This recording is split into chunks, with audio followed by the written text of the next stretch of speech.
Come ye one and all. Hello, welcome everybody to our bard stream, our bard storytelling stream today. Come ye one and all into the Forest Tavern, Nerdy Tavern.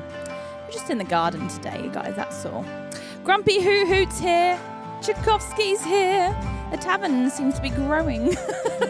We've got a few growth situations going on in the tavern. Do you like my outfit? This is my bard outfit today, created by myself, by things that were lying around my house.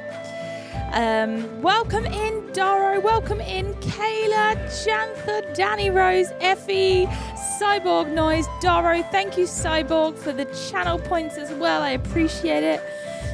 How are we all doing today in the tavern? And welcome into our bard storytelling stream. Things are going to be a bit different today because we unlocked this stream back in September. And we're going to be doing lots of folklore tales today and also some bardic music as well. Some bard music.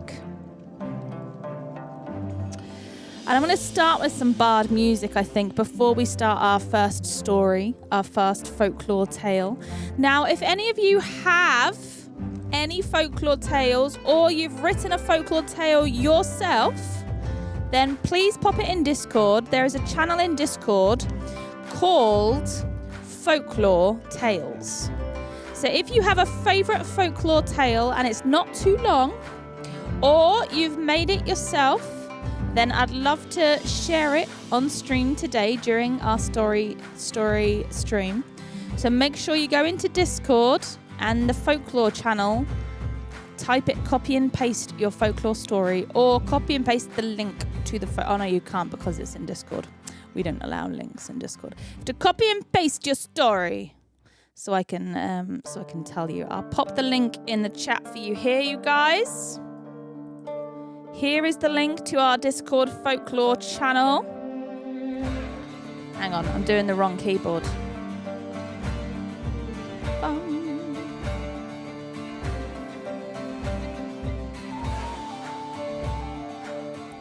There it is, friends. So if you have a folklore song, folklore tale you would like me to say, or even a folklore poem, even a poem, a bardic poem. If you would like a bardic poem, I can tell it as well. An ill growth, that's an understatement if I've ever heard one, says Shark Attack. Bard music equals toss a coin. Toss a coin to your witcher. Oh, tavern of plenty. Oh, tavern of plenty. Oh. Right, 1 second. I'll hear some crackles. I'm just going to sort this audio out.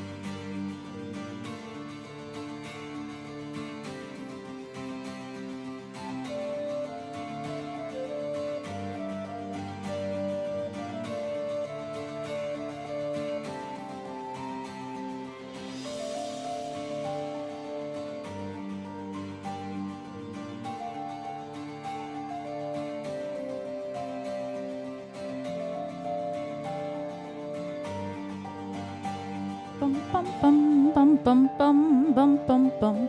Kate, you look so pretty today. Thanks, Jaxel. You lovely human. Thank you. All right, I'm getting my folklore up and ready for your humans.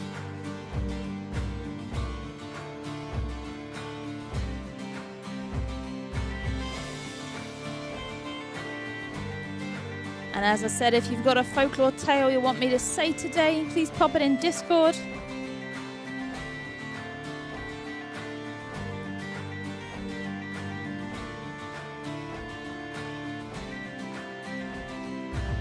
Ah, there it is. I'm here to hear you pronounce White Weaven.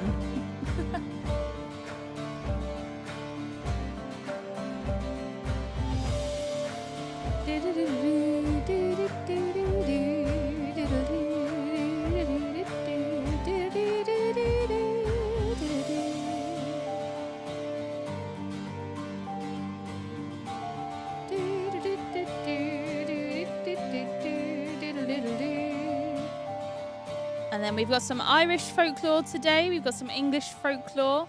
We'll try and get some Scottish folklore as well. We'll try and get some Scottish.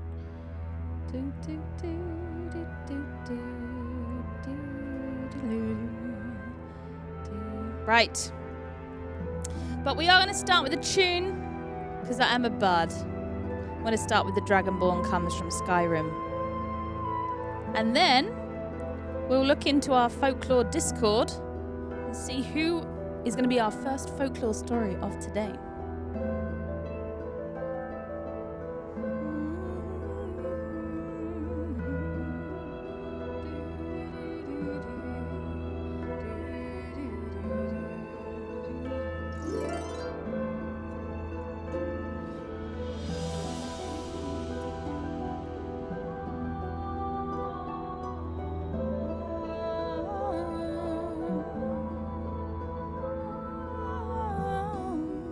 So this is going to be a really cozy stream, hopefully, you guys, that you'll enjoy. So sit back and enjoy some bardic tales from afar.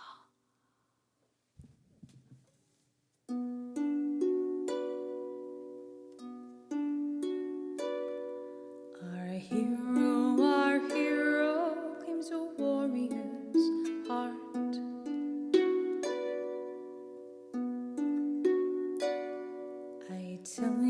I tell you, the Dragonborn comes with a voice holding power in the ancient Nord art.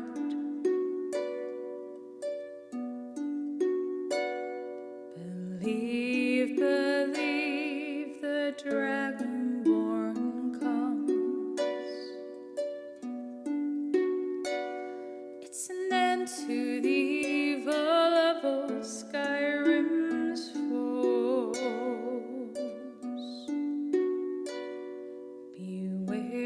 Beware, the Dragonborn comes. For the darkness has passed and the legend yet grows. You'll know the Dragonborn comes.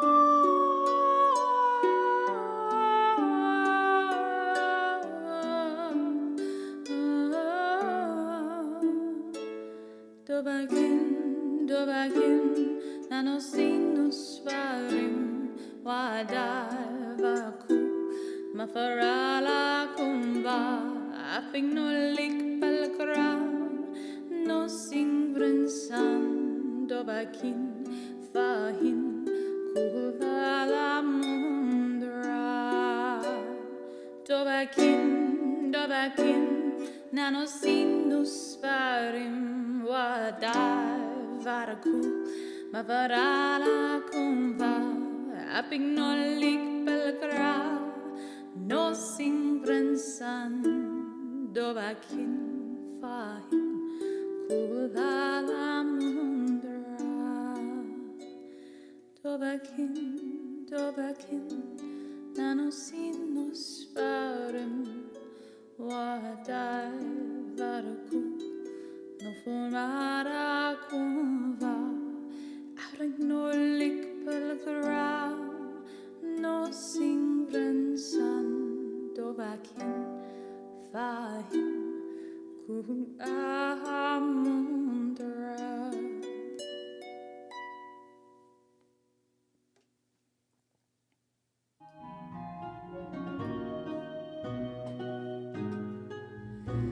Dragonborn comes, starting off our bard storytelling stream today. I finally gets around to actually opening the stream window again. Looking good, Kate. Thanks, Cyborg. Thank you. Starting off stream with a bardic tale on the harp. And we're going to start our storytelling with the first folklore that has come into Discord. And this is by the lovely Jaxel, who is with us today, who has said that the white weaven is pronounced Wit-a-weaven. Wit-a-weaven. Kind of like French, I guess. So are we ready for our first bard story of today? Sit back, my friends, grab a cup of tea, enjoy it. This is The White Woman of Montferland.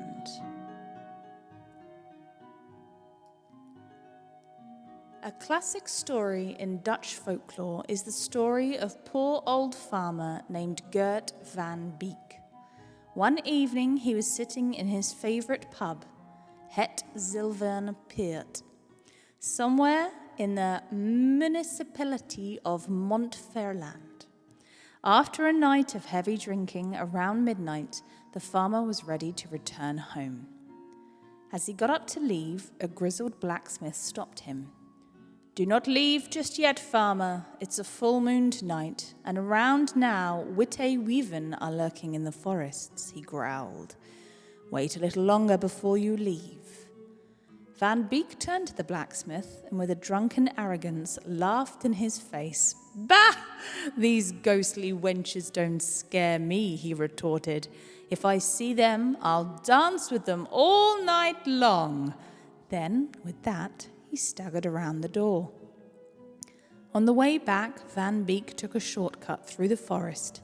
The mist began to curl up between the trees. 3 ghostly figures began to materialize from the mist and approached the farmer. The farmer watched as the forms of 3 women began to take shape and still, filled with drunk courage, stormed up to the apparitions and grabbed one by the arm. "Dance with me," he shrieked, as he began to twirl the figure in his arms. Gert's glee soon turned to panic as the woman unexpectedly pulled him in tighter and began to spin the farmer around and around. The farmer frantically tried to pull away, but he no longer had control of his body and was forced to dance all night long with the ghastly spirit. The next day, his body was found in the forest by the townsfolk. He had died from exhaustion after being forced to dance all night. Bravo, I say, bravo. Well, well, well. That just goes to show, doesn't it? That just goes to show. You're going to sit in the tavern all night long and get drunken. If you're going to sit in the tavern all night long and get drunk, that's what's going to happen if you then try and dance with the Wit-a-weavens.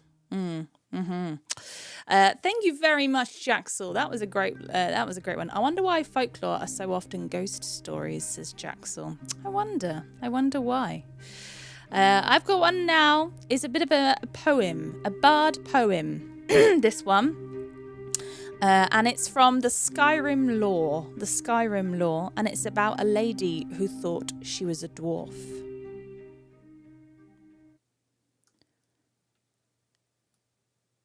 Lady Mercian was unsound. She thought she was a dwarf. Scattered dwarven all around from Northridge to the wharf. But a hissing teapot on an axle with a wheel said it was a construct come from Kalsar, true for real. Made some tools from brass and tin for a tonal architect. Fired the forge and thrust them in, her house exploded, wrecked. Donned a suit of brazen plate with a spiral blade on top, stuck a soul gem in the grate and vanished with a pop. Bravo, I say, bravo. The lady who thought she was a dwarf. There it is from Skyrim. Hey Cream Egg, how are you? It's good to see you. Welcome into our bard storytelling stream, my friend. If you've got a bard folklore tale or a favourite you would like me to say, pop it in Discord under our Folklore Tales channel, my friend, and I'll make sure we read it for you.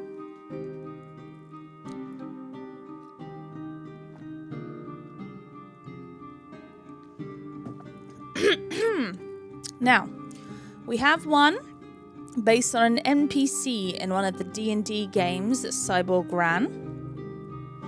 We also have a song by Lorena Mechanic set to harp that Silverbane has said. I haven't spotted Silverbane yet, so we'll leave that for a little bit later.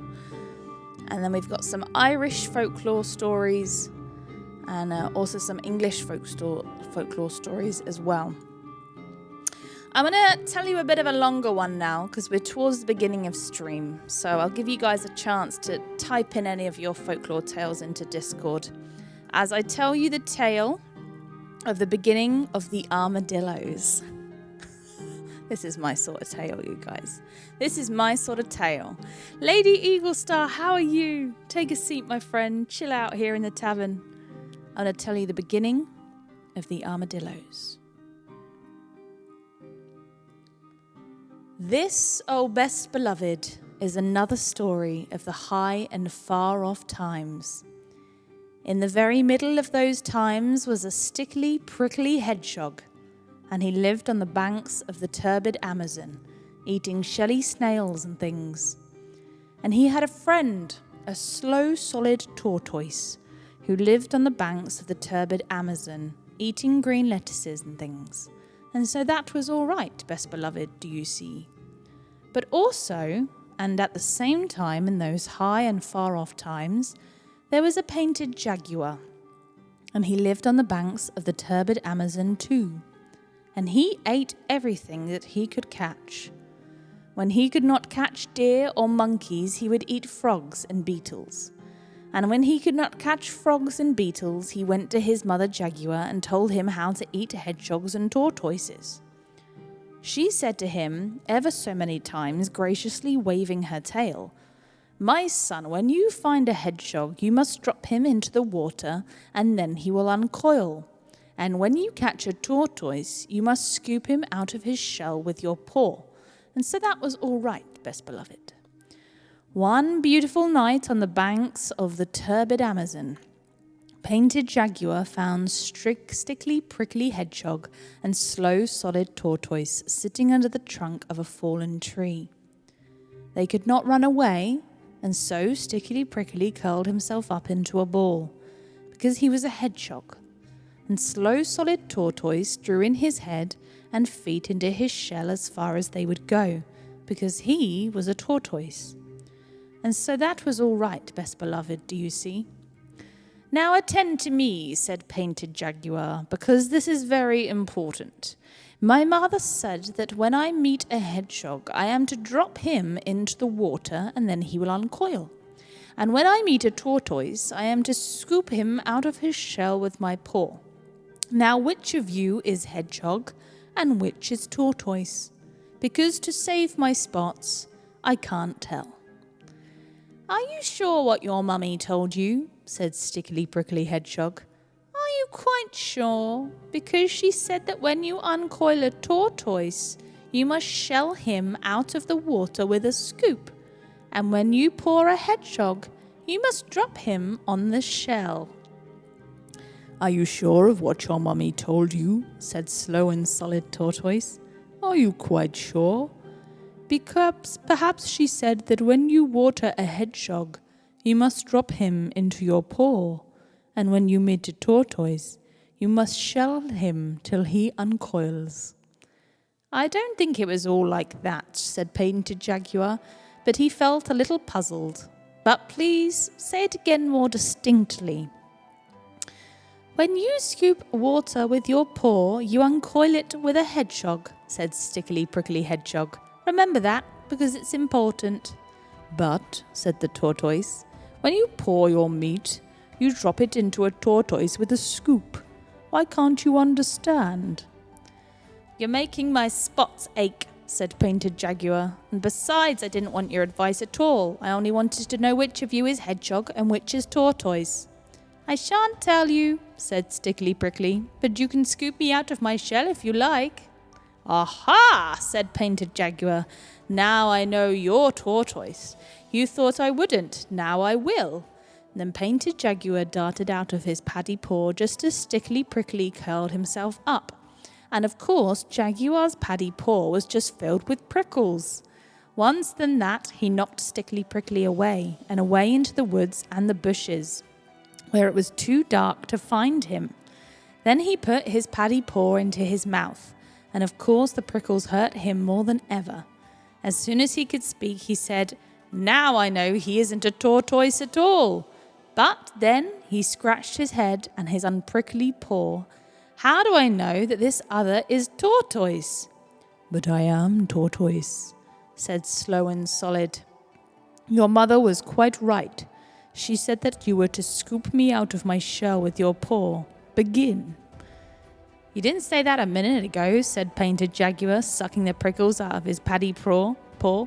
"You said she said something quite different." "Well, I suppose you say that I said that she said something quite different. I don't see that it makes any difference, because if she said what you said I said she said is just the same as if I said what she said she said. On the other hand, if you think that you would uncoil me with a scoop, instead of pouring me into drops with a shell, I can't help that, can I?" "But you said you wanted to be scooped out of your shell with my paw," said Painted Jaguar. "If you think again, you'll find that I didn't say anything of the kind. I said that your mother said that you were to scoop me out of my shell," said Slow and Solid. "What will happen if I do?" said the Jaguar, most sniffly and most cautious. "I don't know, because I've never been scooped out of my shell before. But I tell you truly, if you want to see me swim away, you've only got to drop me into the water." "I don't believe it," said Painted Jaguar. "You've mixed up all the things my mother told me to do with the things that you asked me whether I was sure that she didn't say till I don't know whether I'm on my head or my painted tail. And now you come and tell me something I can't understand. You come and tell me something I can understand, and it makes me more mixy than before. My mother told me that I was to drop one of you two into the water, and as you seem so anxious to be dropped, I think you don't want to be dropped. So jump into the turbid Amazon and be quick about it." "I warn you that your mummy won't be pleased. Don't tell her I didn't tell you," said Slow and Solid. "If you say another word about what my mother said," the Jaguar answered, but he had not finished the sentence before Slow and Solid quietly dived into the turbid Amazon, swam underwater for a long way, and came back on the bank where Stickly Prickly was waiting for him. "That was a very narrow escape," said Stickly Prickly. "I don't rib Painted Jaguar. What did you tell him that you were?" "I told him truthfully that I was a truthful tortoise, but he wouldn't believe me, and he made me jump into the river to see if I was. And I was, and he's surprised. Now he's gone to tell his mummy. Listen to him." They could hear Painted Jaguar roaring up and down among the trees and the bushes by the side of the turbid Amazon till his mummy came. "Son, son," said his mother ever so many times, graciously waving her tail. "What have you been doing that you shouldn't have done?" "I tried to scoop something that said it wanted to be scooped out of its shell with my paw, and my paw is full of prickles," said Painted Jaguar.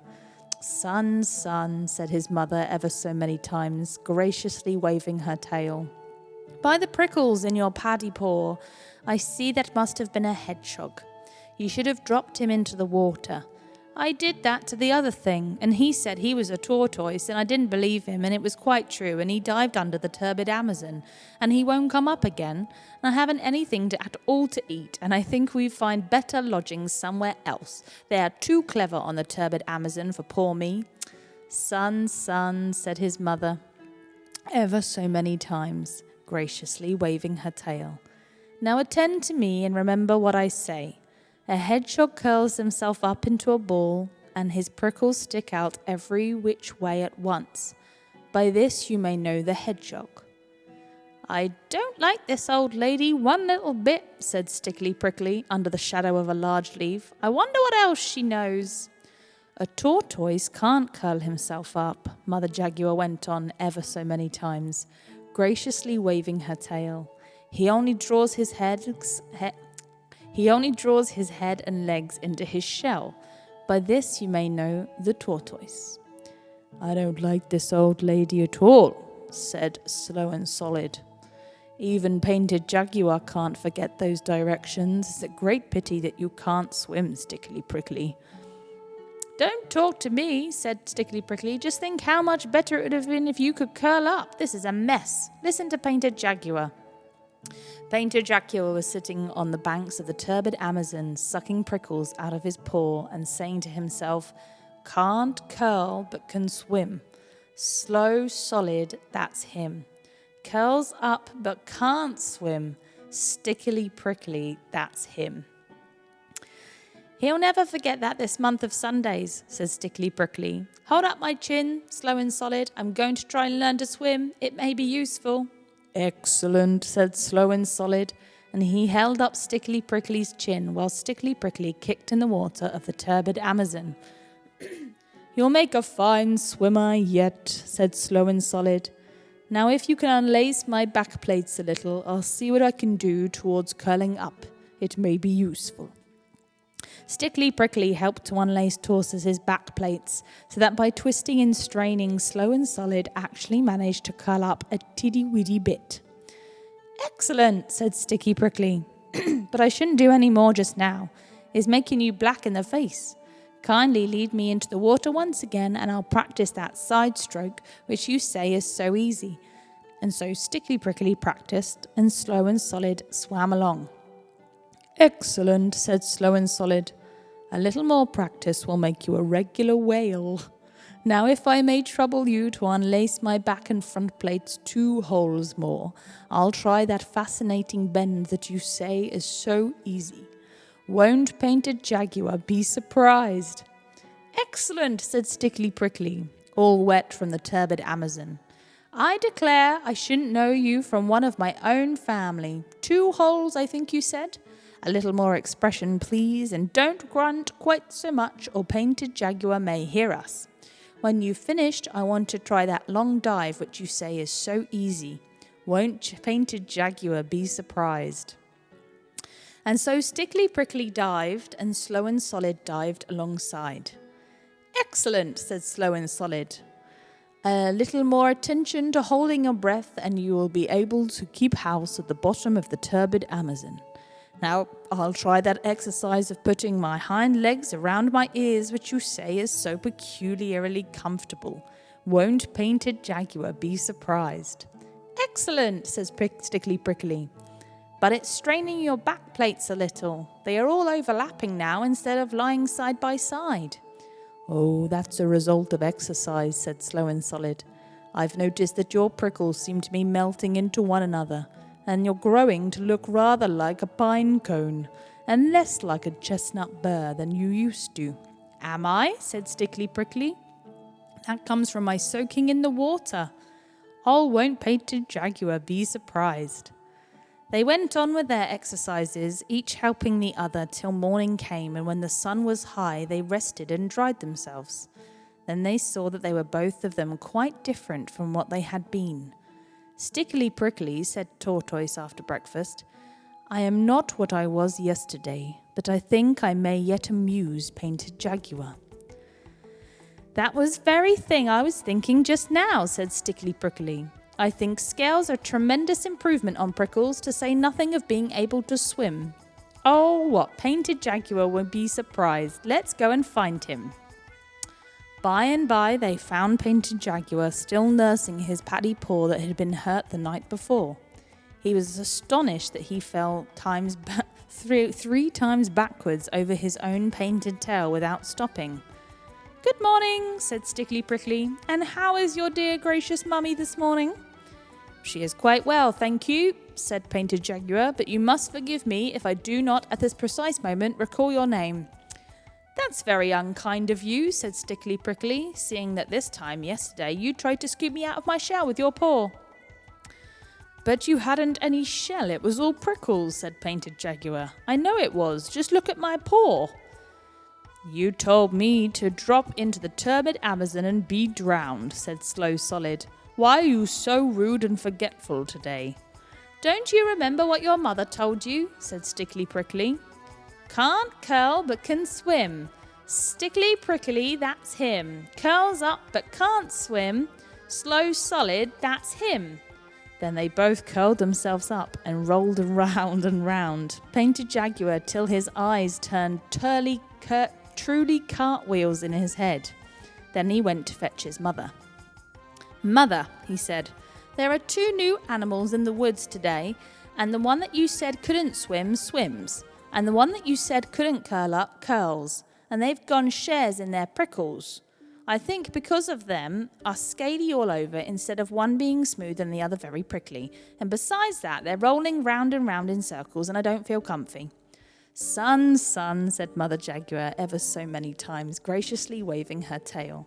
A hedgehog is a hedgehog and can't be anything but a hedgehog. And a tortoise is a tortoise and can never be anything else. But it isn't a hedgehog and it isn't a tortoise. It's a little bit of both and I don't know its proper name. Nonsense, said Mother Jaguar. Everything has its proper name and I shall call it armadillo. Till I found out the real one, I should leave it alone. So Painted Jaguar did as he was told, especially about leaving them alone.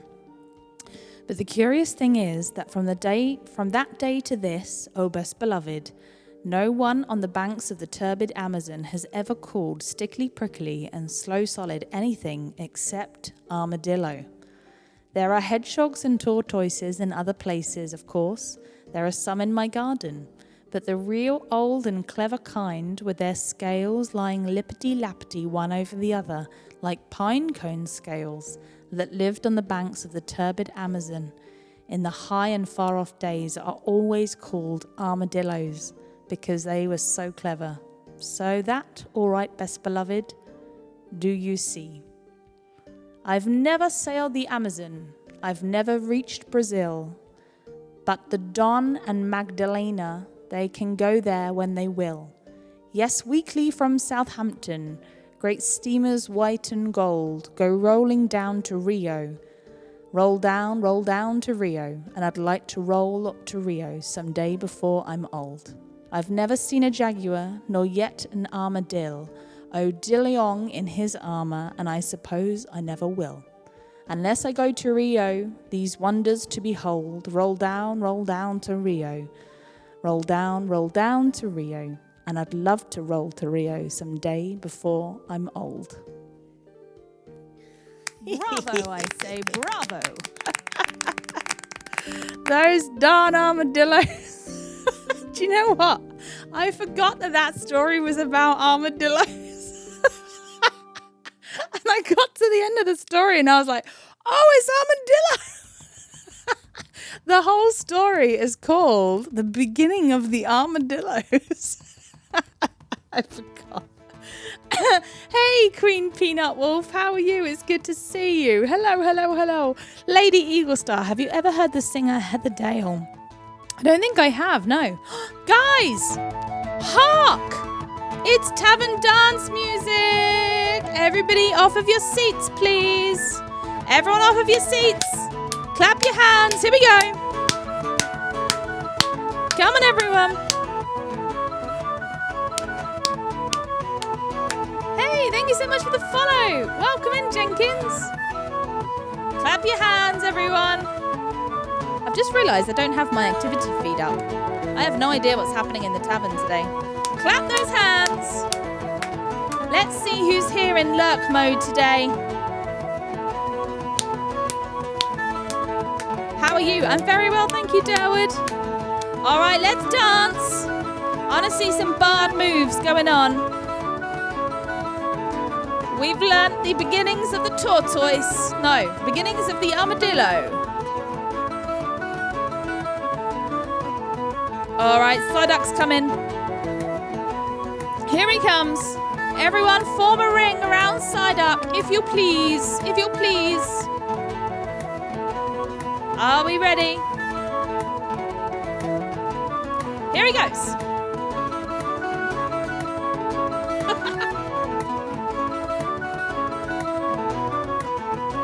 And the other way.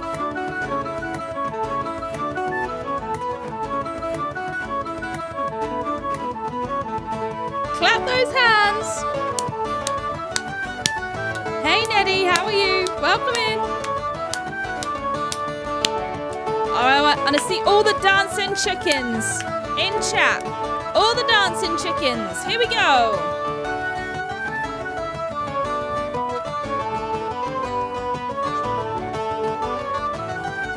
And the other way. All right, do all your dancing emotes and I will copy them. I will copy all your dancing moves. Let's see what you got, Tavern. Let's go.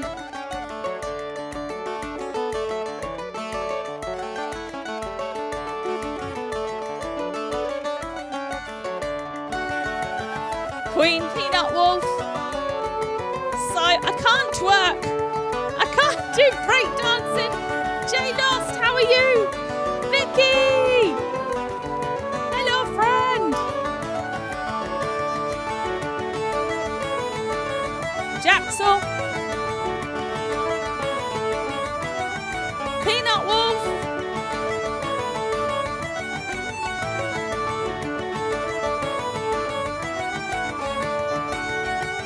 I've been lurking and working, and this is lovely to listen to. Oh, good, Vicky, I'm glad! Did you like the armadillo story?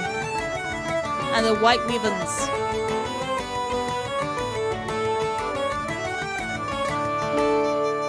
Yeah! Give yourselves a round of applause, Bravo, Tavern! bravo. Fantastic dance moves, if I do say so myself. Fantastic dance moves. All right, should we do another folk bard song? I think we will. Let's do another folk bard song now. And we're going to go Celtic with this next one. And tell the story of the sea. Now, is anyone here that I haven't said hello to? Please come in so I can say hi, even if you're lurking. Vicky says, I did. It was quite long and I didn't really know where it was going, says Vicky. And I'm excited for more tales and tunes. Yeah, I forgot where it was going as well. I was like, hang on, where is it going? And then it was like, we're going to call them the armadillos. I was like, I forgot.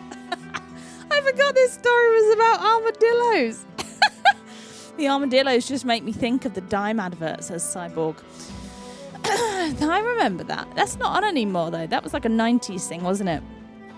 Right, we're going to go Celtic, and we're going to sing the story of the sea, the Song of the Sea now. The Song of the Sea. That was a long time ago. It was. It was, right? Right, let me find this. Let me tell you a little bit of the story of the Song of the Sea before I sing the song for you. It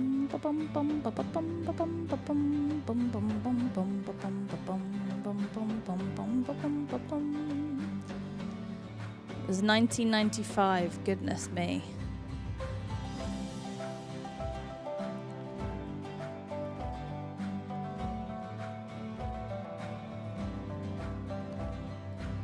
Okay.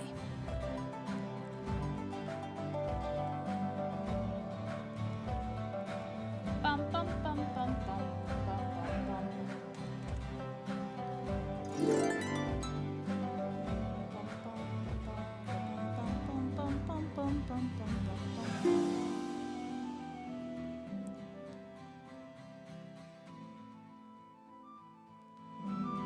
What does it say?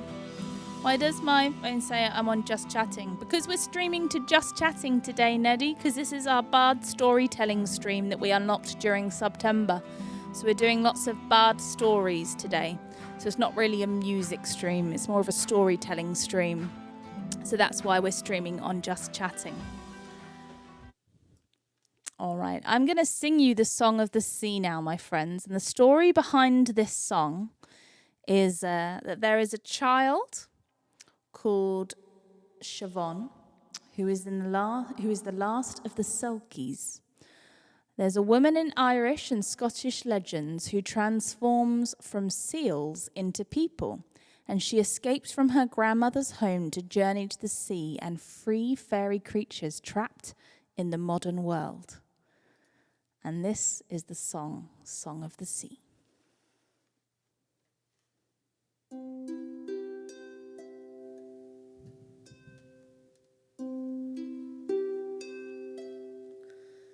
Between the here, between the where,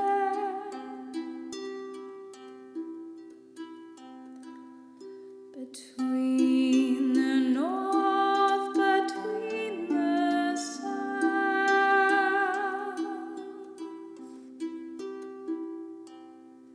between the west, between the east,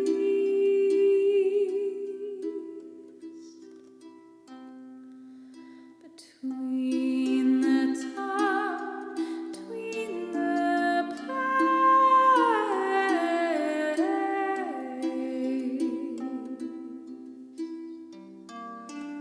from the shell, song of the sea, neither quiet nor calm, searching for love again.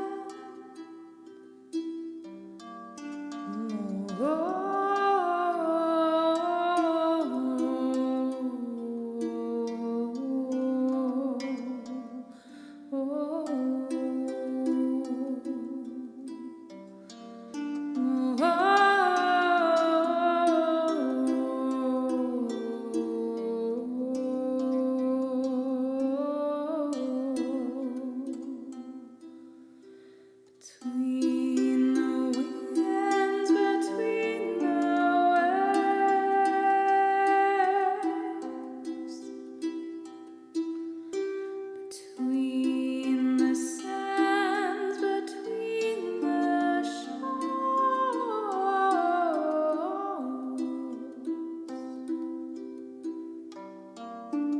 from the shell, song of the sea,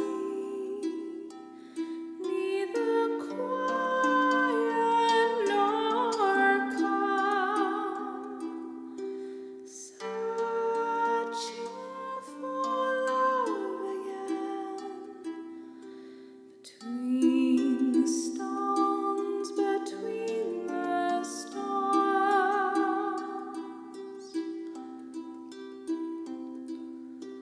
between belief, between the seas,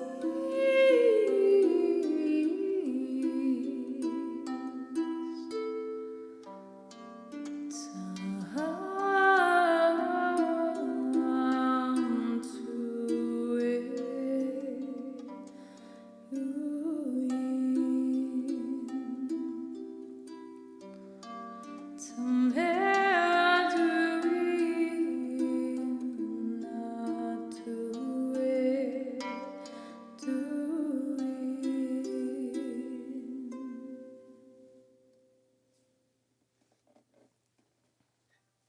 I like that one. I like that one a lot. That was the Song of the Sea 2014 from an anime film based on a Celtic legend. Thank you so much for the claps. Danny, it's good to see you. How are you today, my friend? How is life? Right. I am going to tell the tale in Discord, waiting from Cyborg Noise now, based on an NPC in one of the D&D games I ran. What is an NPC? I don't play D&D. I don't know what NPC is. What does that mean, Cyborg, if you're still here? I swear one of these days you'll get my name right. It's J.I. Remember, J and I. Lost or J.I. or J... Do I say J.L.? I'm sorry, friend. Thank you for the claps, Shark. Thank you. Thank you, thank you, thank you. Cyborg, are you here? Because I don't want to say your story if you're not here, my friend. An NPC is a non-player character. What does that mean? A non-player, as in you can't play as them?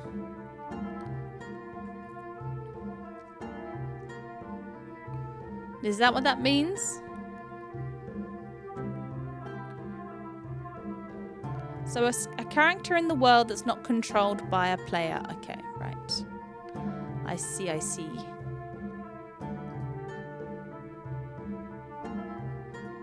Okay, so this is an NPC non-playable character in one of the D&D games that Cyborg Beep Mod ran. It sounds like this. This is the story of Meepo, one that has been passed down by generations of kobolds. Think dragon-like goblins. He lived as part of the tribe of kobolds that inhabited the sunless citadel deep within a mountain, ruled by the thoroughly unpleasant sorceress Yustral. Meepo the Weak was regularly picked on and bullied due to his short stature. Even for a kobold. Meepo was barely an adult when 4 adventurers entered the citadel in search of treasure. Yustral refused to aid the adventurers in gaining access to the depths of the citadel, but Meepo managed to slip them the information they needed. When the adventurers returned from the dark underbelly of the mountain, looking worse for wear, but laden with treasure, Meepo decided to depart the citadel with them in search of adventure and leaving the cruel tribe members behind. It was the start of an adventure that spanned years. He started off barely able to wield a dagger, but nevertheless he was the first to jump into a fight to defend his new allies, frequently saving them from danger. They traveled to the bottom of the deepest dungeons, to the top of the highest peaks. He fought witches and wizards, demons and devils, giants and ogres. They found weird and wondrous magical items and hoards of gold. Eventually, Meepo had seen all there was to see and started pining for his family. He said goodbye to his friends and trekked back to his birthplace. Upon returning, he found it worse than when he left. Yustral had become old and even more bitter. Food was scarce, and the biggest and strongest took what they wanted from the weaker members of the tribe. Meepo had changed too. He was no longer Meepo the Weak, he was Meepo the Brave, and he was strong, powerful, and was no longer afraid of his old bullies. His old tribe barely recognized him. Meepo gathered together the good members of the tribe and left with them. Yustral tried to stop them, but her magic, that once seemed all-powerful, was nothing to the well-travelled Meepo. He simply brushed it off. Yustral and the evil kobolds were left behind to fend for themselves. Using the wealth he gained from adventuring, he set up a village which thrived. Never again were bullies allowed to intimidate members of the tribe. Kobolds from miles around came to join the tribe when they heard of what had happened, and the village grew to a town, which grew into a city, Eris. Today, 500 years later, the city still prospers under the rules of Meepo, and his return to lead the tribe out of the darkness is celebrated each year with a feast. Yay! Bravo, I say, bravo! Meepo the Brave, everyone! Let's have a round of applause for Meepo the Brave. I like that. Fantastic, Cyborg. Fantastic, I say. J.I. says, you're an excellent reader, by the way. I love listening to you read this story. Oh, thank you. I'm glad you like listening to me read stories, considering it's a bard storytelling stream. I'm glad you like it. Thanks, says Cyborg. Thank you. Thank you for the amazing story. I appreciate it. Thank you so much. That was a good one. I liked that one. I like that. Dragon-like goblins. Dragon-like goblins. Now, if there's anyone in chat that knows a folklore tale, or if you've got a favourite folklore tale, just make sure it's not too long. Copy and paste it into our Discord in the Folklore Tales, and I will read it aloud on stream for you, my friends. Alternatively, if you want to write one yourself, you can also write one yourself. That's also fine. Just make sure it's in Discord so I can find it. I think we're going to go to some Irish folklore next.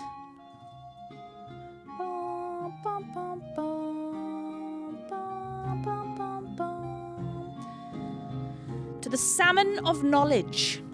Can you tell I like the animal ones? I like the animal ones. I'm a big fan of animals.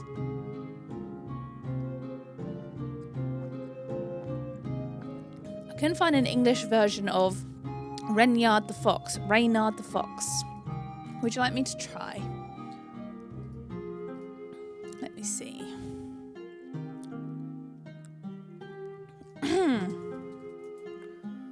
Reynard the Fox.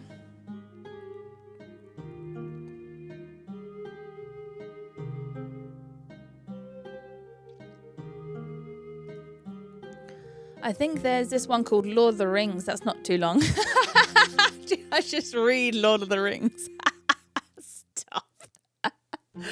Oh, this is ridiculous. Right. These slightly renovated trickster fables are from the book Reynard the Fox. These tables for grown-ups back to the 11th century. Some stories and the stories are even older. Is these the ones you're talking about?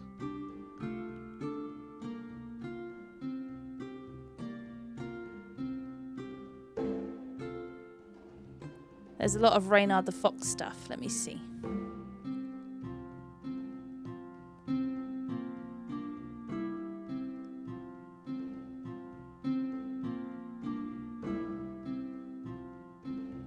Oh yeah, there's quite a lot of Reynard the Fox stuff.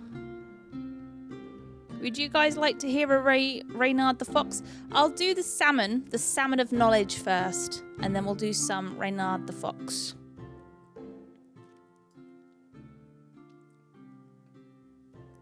So this is an Irish folklore myth and legend called the Salmon of Knowledge.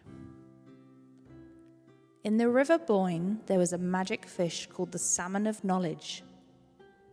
It was said that the first person to taste its flesh would be wiser than all other men.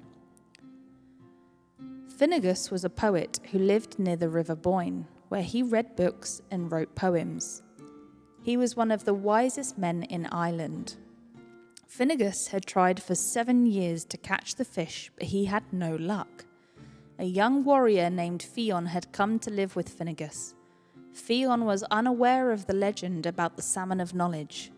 When Fionn asked Finnegas why he spent his days fishing, Finnegas just smiled and gave no answer. Then one morning in springtime, Fionn heard a shout and a mighty splash. Finnegas had caught a salmon. It was a beautiful fish, and its body shone like silver. Finnegas immediately knew he had caught the Salmon of Knowledge. Finnegas was tired after his struggle to catch the fish, so he told Fionn to cook it. Finnegas warned Fionn not to eat the fish, not even a mouthful. But Fionn built a fire and cooked that salmon very carefully. But when he was turning it, the hot skin burnt his thumb, and he quickly put his thumb into his mouth to take away the pain. When Fionn brought the fish to Finnegas, the wise poet noticed there was something different about Fionn. There was a new wisdom in Fionn's eyes. "Have you eaten any of the salmon?" Finnegas asked. Fionn told Finnegas he hadn't, but then he remembered he'd burnt his thumb and put it in his mouth. Finnegas knew at once that Fionn now had the wisdom of the Salmon of Knowledge. Finnegas was very sad. He knew he would never be the wisest man in Ireland, but he was happy for Fionn. Soon afterwards, Fionn left Finnegas. Fionn went on to become leader of the Fianna and the greatest warrior they had ever known. Bravo, I say, bravo. Well done, Fionn. Well done. Getting the salmon before Finnegas. Probably not at all the internet after all. All good things, well, probably not at all. It is the internet after all. What? Jackson, explain yourself. I love your flower hat instead of your usual one. It's a nice change and it suits you. I also love the birdie on your mic. Thanks. We always have these guys. These guys are always here. They're always here. We've got some Reynard the Fox. Reynard the Fox up next. And this is recommended by Jackson. Some stories of Reynard the Fox. I've never heard of this Reynard the Fox. Previously, I only knew of Reynard as a now defunct race car constructor, says Shark Attack. I said all Reynard fables are good, and then I realised you looked on the internet, and we all know that things happen on the internet. We've got Why Reynard Was Not at Court. We've got a story called Why Reynard Was Not at Court, and it's got a badger in it, so we're going to read it. I didn't even notice the chicken. Do they have names? Yes, this is Tchaikovsky, and this is Grumpy Hoot Hoot. So all of my Tier 2 subscribers, they join Grumpy Hoot Hoot's crew, and all of my Tier 3 subscribers join the Seesaw Ice Cream crew, which is this Seesaw Ice Cream that I made. Bum, bum, bum, bum, bum, bum. Lots of things hanging. No, that's too hangy. That's too hangy. I can't have that there. It's too swirly. It's too swirly. It's an English version of a Dutch folk story. Right. Should we do some Reynard the Fox? Reynard the Fox. I hope you're enjoying it, all of you lurkers that are lurking today and listening to some stories. Bit different to our normal streams, but we did unlock this in September, so that's why we're doing it today. This is Why Reynard the Fox Was Not at Court. It's a great lurky stream, says Vicky Good. I'll listen to this and then I have to do stuffs, says Jackson. Why Reynard Was Not at Court. It was Whitsuntide. The forest and the fields were happy with flowers and sweet singing birds. All the beasts were stirring, for this was the day when the great meeting of animals was to take place. King Lion had bidden all his subjects to come to his court. None must be absent. So long every way they came. The wolf, the wild cat, the dog, the panther, the badger, Bruin the bear, and a host of others. One alone was not there, and that was Reynard the Fox. Why was he absent? Was soon seen. There was hardly one of the beasts who had not some complaint to make about him. The angriest one of all was the wolf. Your Majesty, he said, will you please punish that rascal Reynard? Not a day passes, I'm going to sneeze. Excuse me. And again, excuse me.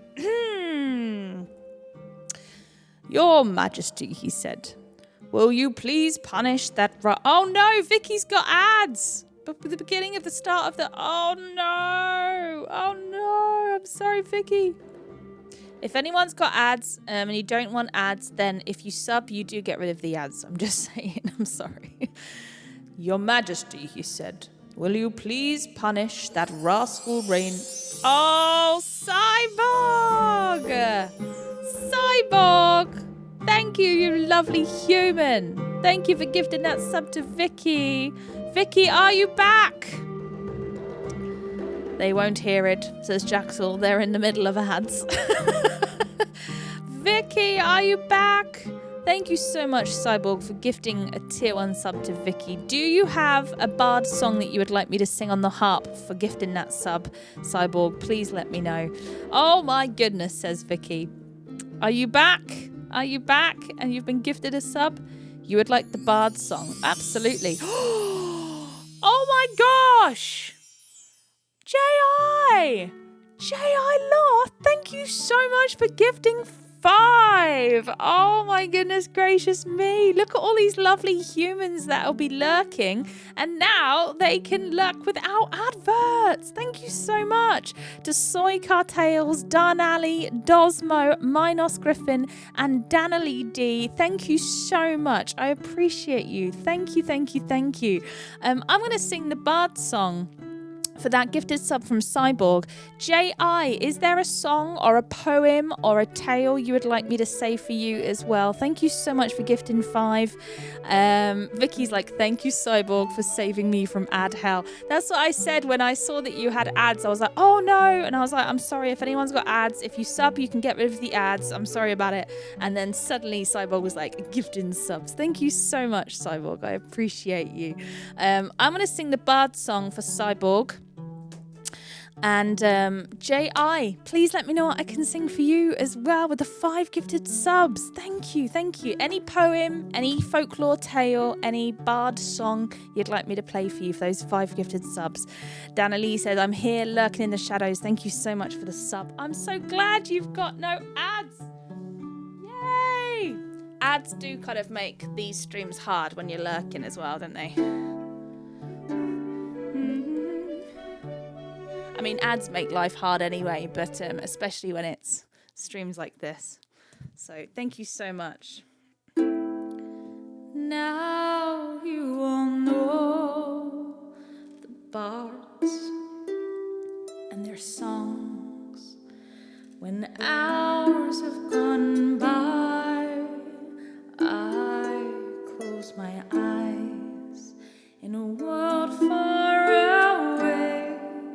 We may meet again, but now hear my song about the dawn of the night. Let's sing the bard's song.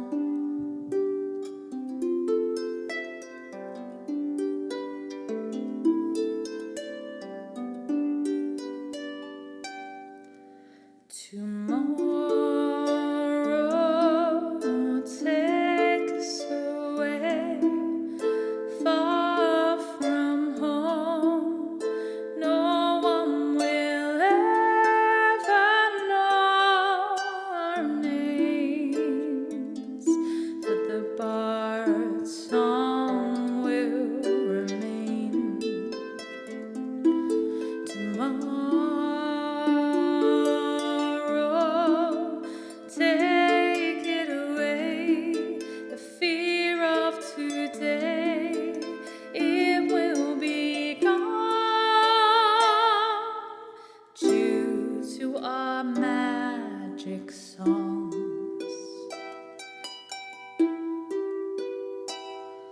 There's only one song left in my mind, tales of a brave man who lived far from here.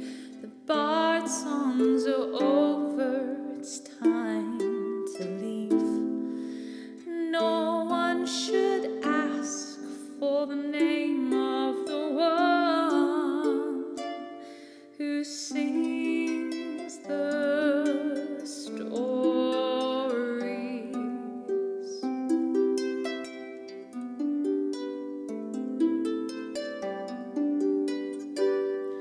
Tomorrow take us away, far from home. No one will ever know our names, but the bard's song will remain. Tomorrow all will be known. Oh, not alone. Don't be afraid in the dark and cold. The bard's song will remain.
You can see them too.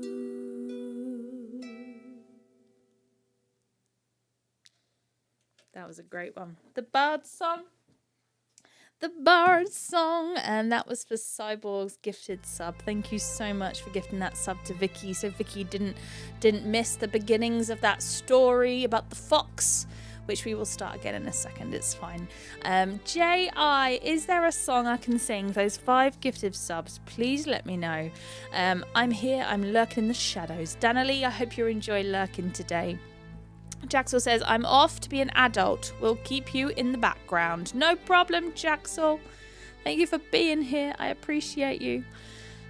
Sorry, yes. J.I., do you have a song or a story or a poem you'd like me to say for those gifted subs? Those ads are a nuisance, but Twitch has to generate revenue somehow. Yes, exactly. And we also get ad revenue as well from it, so it does make a difference. And this month, I can get quite a lot of ad revenue because their algorithm robot thing that works out the ad revenue for the creator. They give you like an offer every month, and this time it thought we have loads of viewers. It thinks we have thousands of viewers because we had front page in September. So it was like, oh, you've got thousands of viewers, have this much ad revenue. And I was like, oh wow, okay, that's a difference. So that was nice of Twitch. Don't tell them though, don't tell them. I forgot where your song list is. I've been trying to dig it up so I wouldn't have to keep asking, but no luck. It's !SL. Yeah, Vicky, they think that I've got thousands of viewers. Don't tell them. Just don't tell them. It's fine. But it was quite nice because, like, for example, I wasn't feeling like top of the weather yesterday, so I did like a gaming stream and I had like 1 sub the entire stream and stuff, but I still earned a little bit of ad revenue, so it was actually quite nice to see afterwards. I was like, oh wow, I earned a little bit because of the ad revenues. That's nice, even just by doing a gaming stream. Don't tell them what, says Jantha. Don't tell them that I don't have thousands of viewers.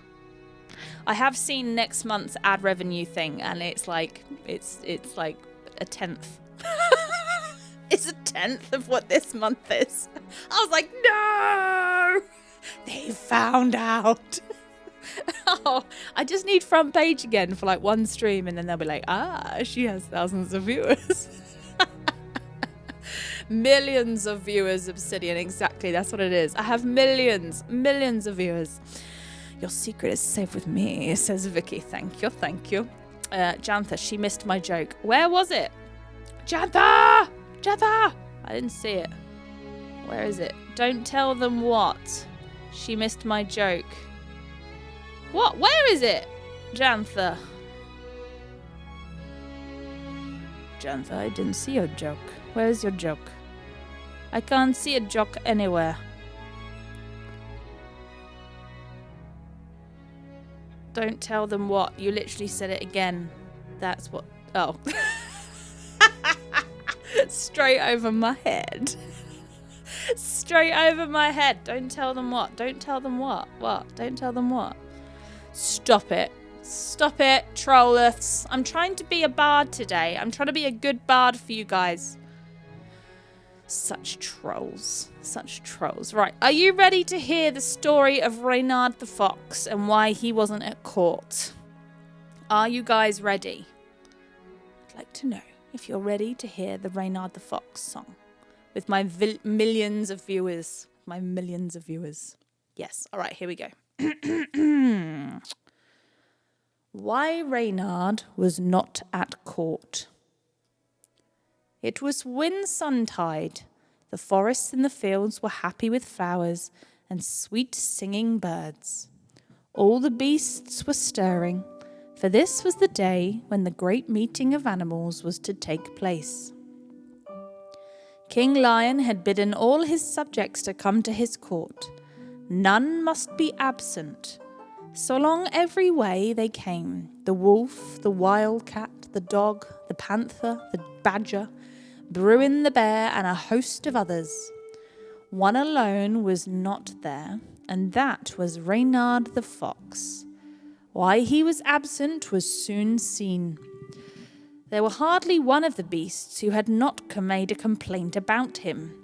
The angriest one of all was the wolf. "Your Majesty," he said, "will you please punish that rascal Reynard? Not a day passes when he does not do some mischief to me. It would take many a week to tell you of all the evil he has done. 3 of my little children are now sitting at home crying because Reynard has blinded them with dust." "You are not the only one he has harmed," said the dog. "One winter, great king, Reynard stole my last meal, a piece of sausage, which I had hidden in a bush." "You have little to grumble about," said the wild cat. "The sausage was mine, your Majesty. I took it from a shelf in the mill while the miller's wife was asleep, and the dog stole it from me." "Look what Reynard did to the hare," said the panther, pointing to a wound in the hare's neck. "This poor fellow met the fox last week." "Let me teach you how to say your prayers in Latin," said Reynard, "and then you'll be able to take a good post in the church." The hare agreed, and then Reynard made him get down on his knees.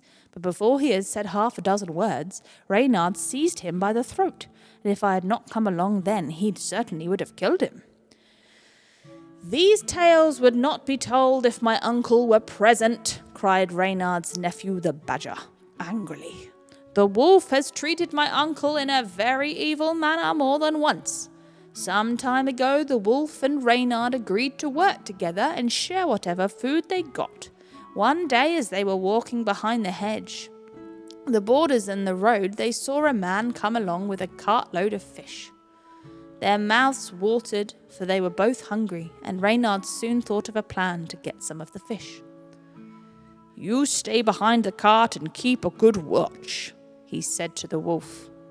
Oh, that was Reynard. "You stay behind the cart and keep a good watch," he said to the wolf.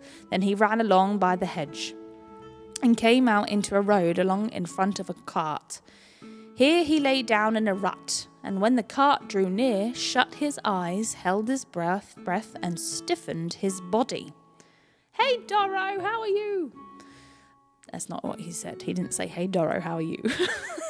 "Ah," said the man when he saw Reynard. "Here's a dead fox. His skin ought to fetch a good sum of money in the next town." With that, he picked up the fox and threw him on the back of the cart. No sooner was the man's back turned than Reynard came to life again. Fish after fish he kicked into the roadway, while the wolf followed and picked them up. When the fox had thrown down enough, he jumped to the wolf for a share of the plunder. "Here is your share," said the wolf as he pointed to a heap of fish bones. "I hope you'll enjoy the feast." And off he went. "Well," said the king, "is there anything more?" "There is," said the badger. Another time the wolf and the fox heard that a peasant had killed a fat pig and hung it on a wooden peg in his larder. They both felt very hungry for this pig, so they went to the peasant's house.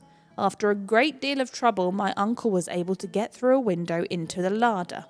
With a struggle, he managed to throw the peg as well, out of the window. The wolf ran off with the prize, leaving Reynard to get out as best he could. And when the fox did get out of the house, he was set upon by a peasant's dog. They gave him a sorry time, but after a long run, he escaped from them and made his way back. When he came up to the wolf, who looked fat and happy, he could see no sign of the pig. "Haven't you saved any for me?" he asked angrily. "Why, of course," answered the wolf. "Nobody can say I am greedy. Here's a tasty titbit for you." And he flung the fox the wooden peg on which the pig had been hung.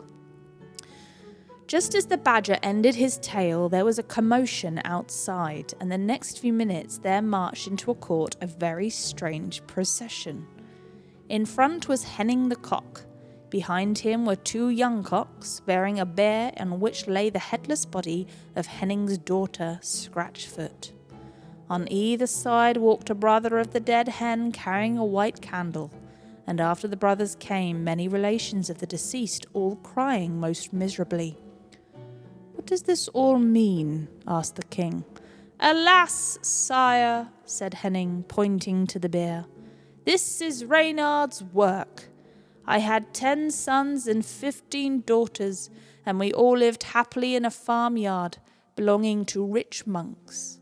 Round the yard was a strong wall, and 6 large dogs were inside to protect us. Many a time has Reynard tried to get into the yard, but the dogs at last gave him such a bad time that he left us alone. One day we heard a knocking at the gate, and looking over I saw the fox dressed as a hermit. You need not be afraid of me any more, he said. I have taken a vow never again to eat flesh. I am going to read holy books and pray for the rest of my life. My only food will be berries and barley bread. Goodbye, dear Henning, for it is now time for me to go and say my prayers. I called all my children together and told them the good news that they need no longer go in mortal fear of the fox. Away out of the gate they ran, but that sly Reynard was hiding in a bush, and in a moment he sprang upon my children and killed 15 of them.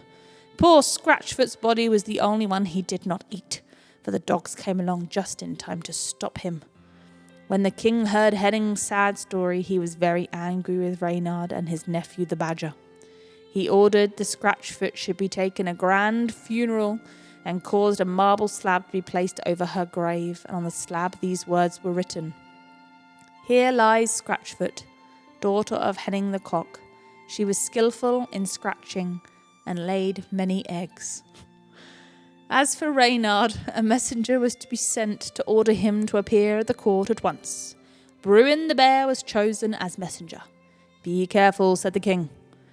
Before Bruin started, Reynard is full of sly ways, and he will play a trick on you if you're not watchful. I know all his tricks, said the bear proudly. He won't get the better of me. Oh no. Oh, it's in lots of different parts. That was the first chapter.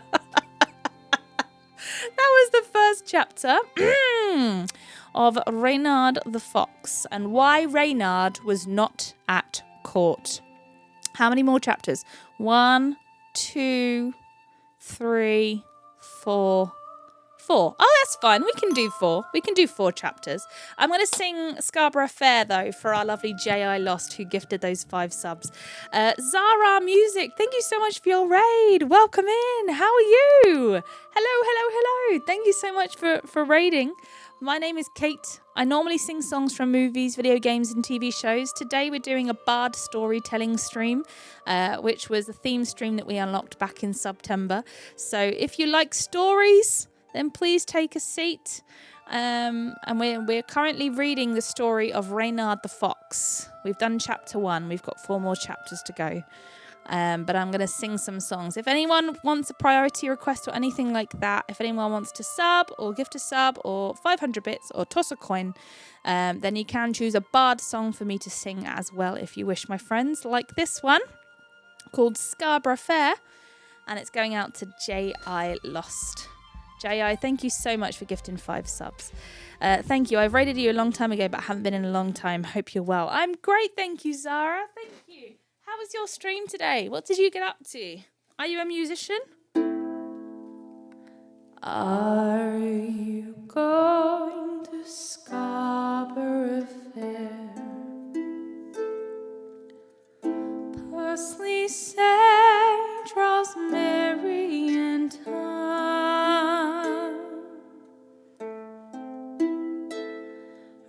Remember me to one who lives there.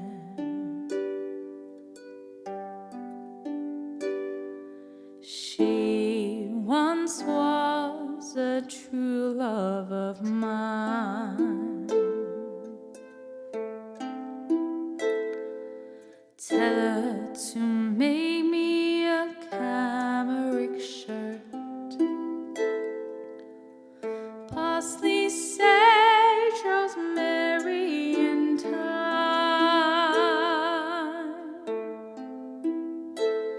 Without any seam nor needlework, then she'll be a true love of mine.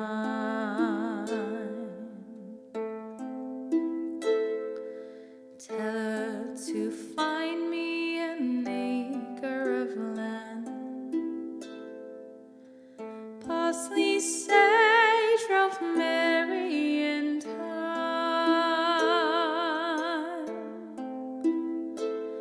Between the salt water and the sea strand, then she'll be a true love of mine. Are you going to Scarborough Fair? Parsley, sage, rosemary, and thyme.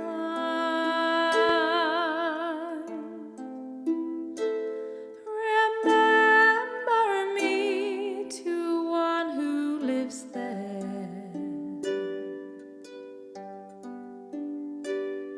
She once was a true love of mine. She once was a true love of mine.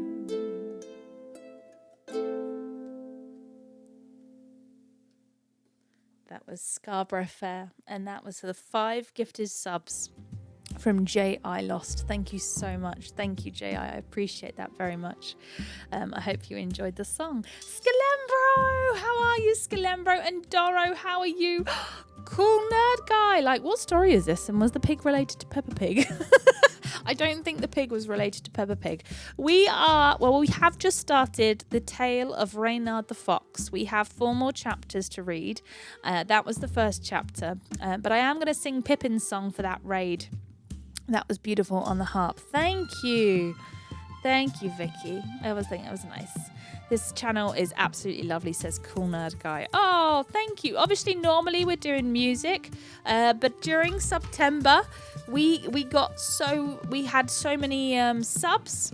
We had different goals for subs during September, and this was one of them that we unlocked. I can't remember how many subs it was. It was something like 600 or 700 subs.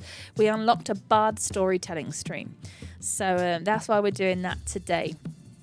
And I hope you enjoy it. I think lots of us are kind of enjoying lurking and listening to the stories, which is so nice. It's so nice to hear that lots of people are just kind of chilling out and listening. How are you, Doro, as well? Skalembro, it's good to see you. A few days ago, it was a movie theme song.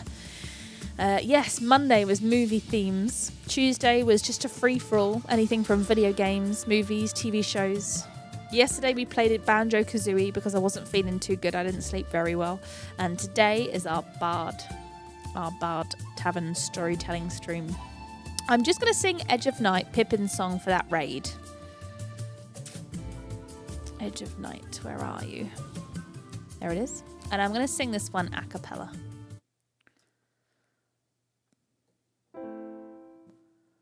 Home is behind the world's ahead. There are many paths to tread,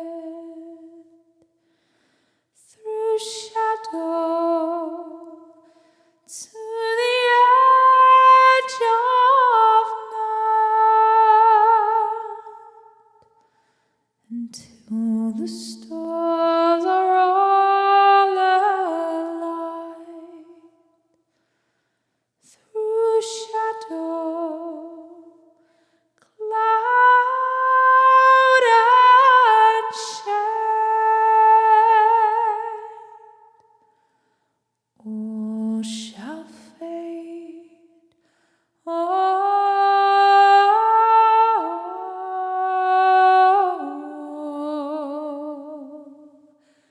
shall fade.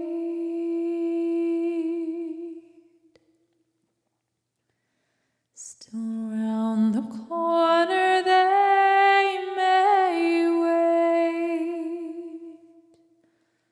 a new road or a secret gate.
Edge of Night, Pippin's song.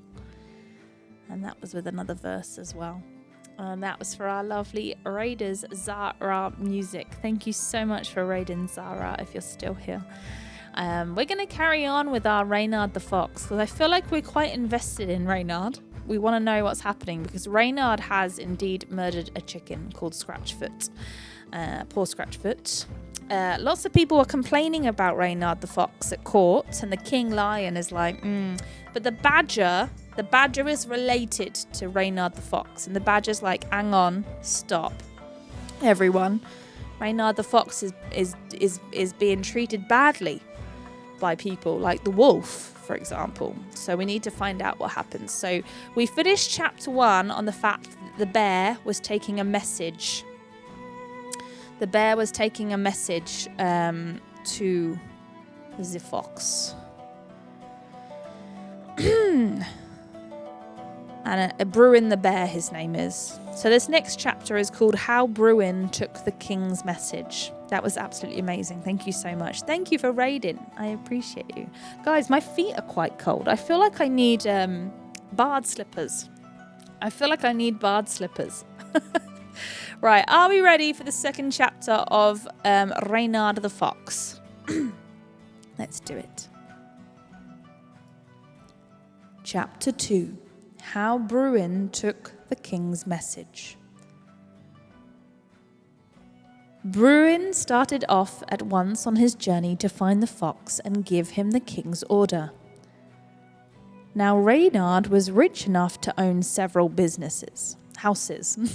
The strongest of them was all the castle of Malpatuis, built high among the rocks. Here the fox was able to hide himself, even if his enemies got over the strong walls. Underneath the house ran thousands of passages, all twisted and dark, and nobody knew his way along these passages except Reynard and his wife. So Bruin set out to find Reynard, and after visiting all his houses in turn, came at last to the castle of Malpatuis. The gates were locked, and everything was quiet when the bear arrived. Bang, bang, knocked Bruin on the door. Not a sound was heard. Reynard! Reynard! He cried loudly. Open the door, I am Bruin the bear, and I come from King Lion to bid you appear before him at once. Still not a sound was heard, for although the fox heard every word, he was not going to open the gate till he knew that the bear was alone. When he was certain that only the bear was outside, he ran inside and put on his hermit's gown. Then, holding a book in his hand, he opened the gate. I am very sorry I have kept you waiting. I was just in the middle of my prayers. You cannot know how pleased I am to see you. Come inside and rest yourself. I'm not feeling well enough to start the court today.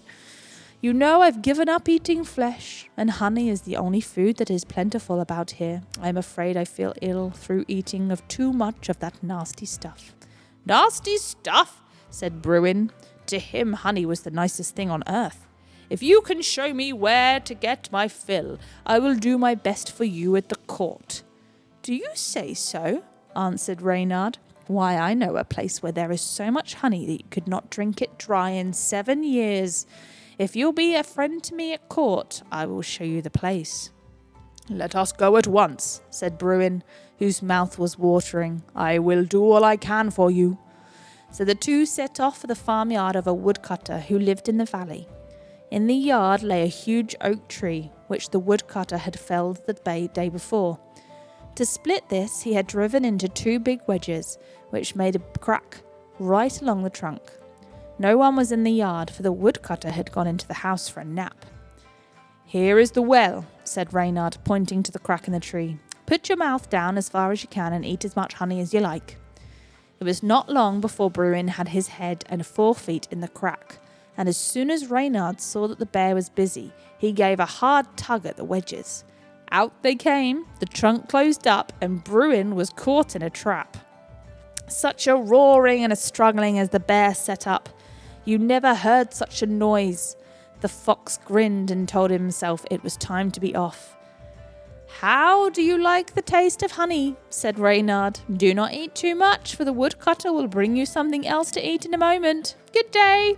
And off he went. Meanwhile, the woodcutter, hearing the noise, came out to see what was the matter. When he saw what had happened, he shouted, "Neighbours, here's a bear caught in my yard. Come on, come and have some sport." Everyone in the village left his work to come. Some carried sticks, some spades, some axes, and other hammers. All had some weapon to beat poor Bruin. So great a hail of blows rained on his back, and with a furious tug he pulled himself free from the tree, leaving behind him his ears and claws. Away he went down the road, and away after him went the crowd. Sticks were thrown at him, and at every corner someone would spring out and give him a blow. Blinded with pain, he neither saw nor cared where he went. He ran into a crowd of people who were standing by the river watching the fun. Over went the priest cook into the water.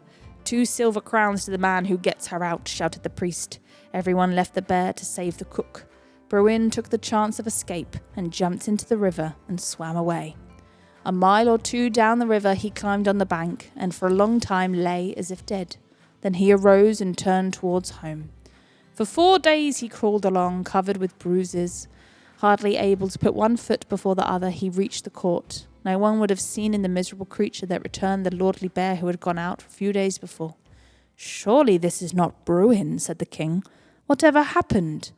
When the bear had told the story, the king's anger was terrible to see, and he uttered threats of vengeance. "Where strength had failed, cunning may succeed," said he. "I will send the cat to fetch Reynard to court. He is not very big, but he has all his wits about him." Oh no, I do not like where this is going, Jaxel. Jaxel, come here and tell us if this is a family-friendly story. This is making me sad. Oh no, poor unfortunate soul. That was really sad. The bear just wanted honey. And he was like, he got him in a trap. And then the humans came and ruined everything because humans are horrible. Good day. Good day, Doro. Good day. I say good day. Good day. This moment in time, I'm not liking Reynard the Fox, you guys. I'm not liking Reynard the Fox at the moment. Should we see how the cat fares with Reynard the Fox? I hope this isn't as sad. The wild cat should be quite cunning, shouldn't he? I think the wild cat will be quite cunning. All right, let's see what the wild cat does. Oh, sorry. Shall I sing a bard song in between each chapter? We'll sing a bard song in between each chapter. That's what we'll do. Let's do The Dawn Will Come from Dragon Age Inquisition. Okay, you should sue them. They stole your good day. Good day! They did steal it, Glenbro. A bard song, says Cool Nerd. Shadows fall and hope has fled. Steel your heart, the dawn will come. Night is long and the path is dark. Look to the sky, for one day soon the dawn will come.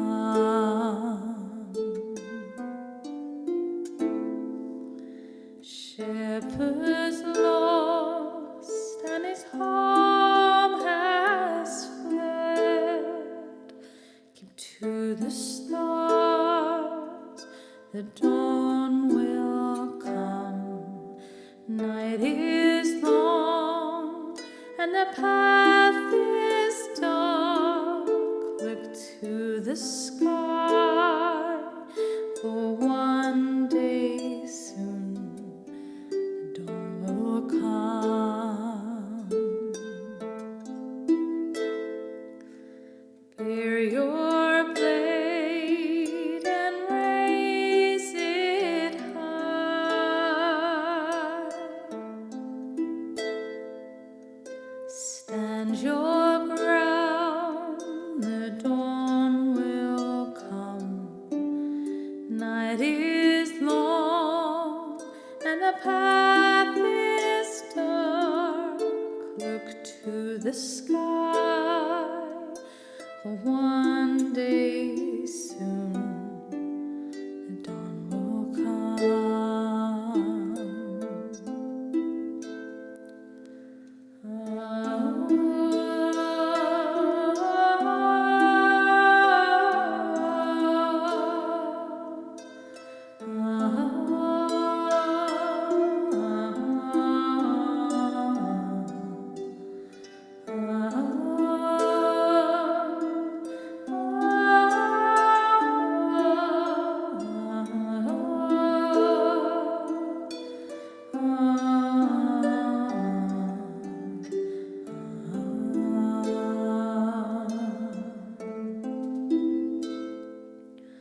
Shadows fall and hope has fled.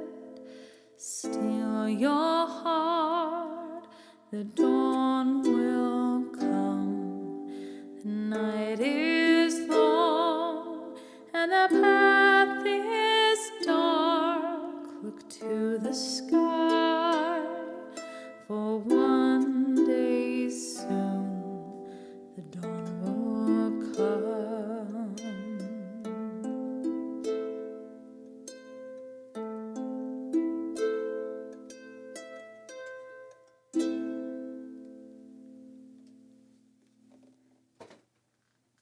That was The Dawn Will Come, Dragon Age Inquisition. And I knew Jantha would pop out of luck for that one. Okay, you should sue them. I know. Amazing, says Cool Guy Nerd. Thank you so much, Cool Guy Nerd. I appreciate it. Thank you. So, chapter 3 is the wild cat that has been sent, who should have his wits about him. Thank you so much for the claps. I appreciate it. Thank you, Cool Guy. Thank you. The wild cat should have its wits about him now for the Reynard the Fox. You'd like to think so anyway, wouldn't you? You'd like to think that the wildcat has his wits about him. But I've got a funny feeling Reynard the Fox is going to outwit the cat as well. I'm not liking Reynard the Fox, but we'll see. We'll see what happens. All right, let's do the next chapter. Chapter 3, How the Wildcat Fared. The cat did not care very much for the work he had to do, but he started off, making his mind not to be tricked as Bruin had been. It was evening when he reached Malpertius and found Reynard sitting in his front garden. "Good evening," said the cat. "The king orders you to return with me without delay."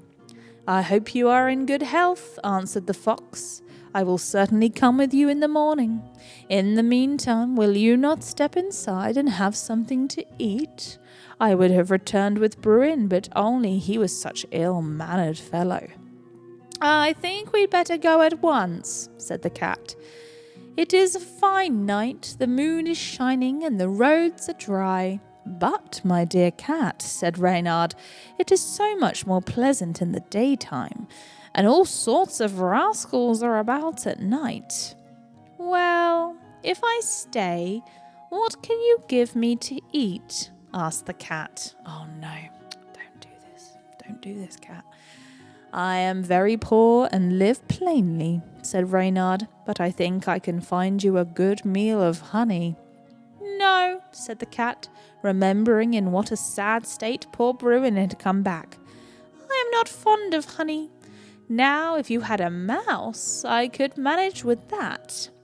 "Mouse," said the fox. "Why, I know a barn not far from here where the wagon loads of mice.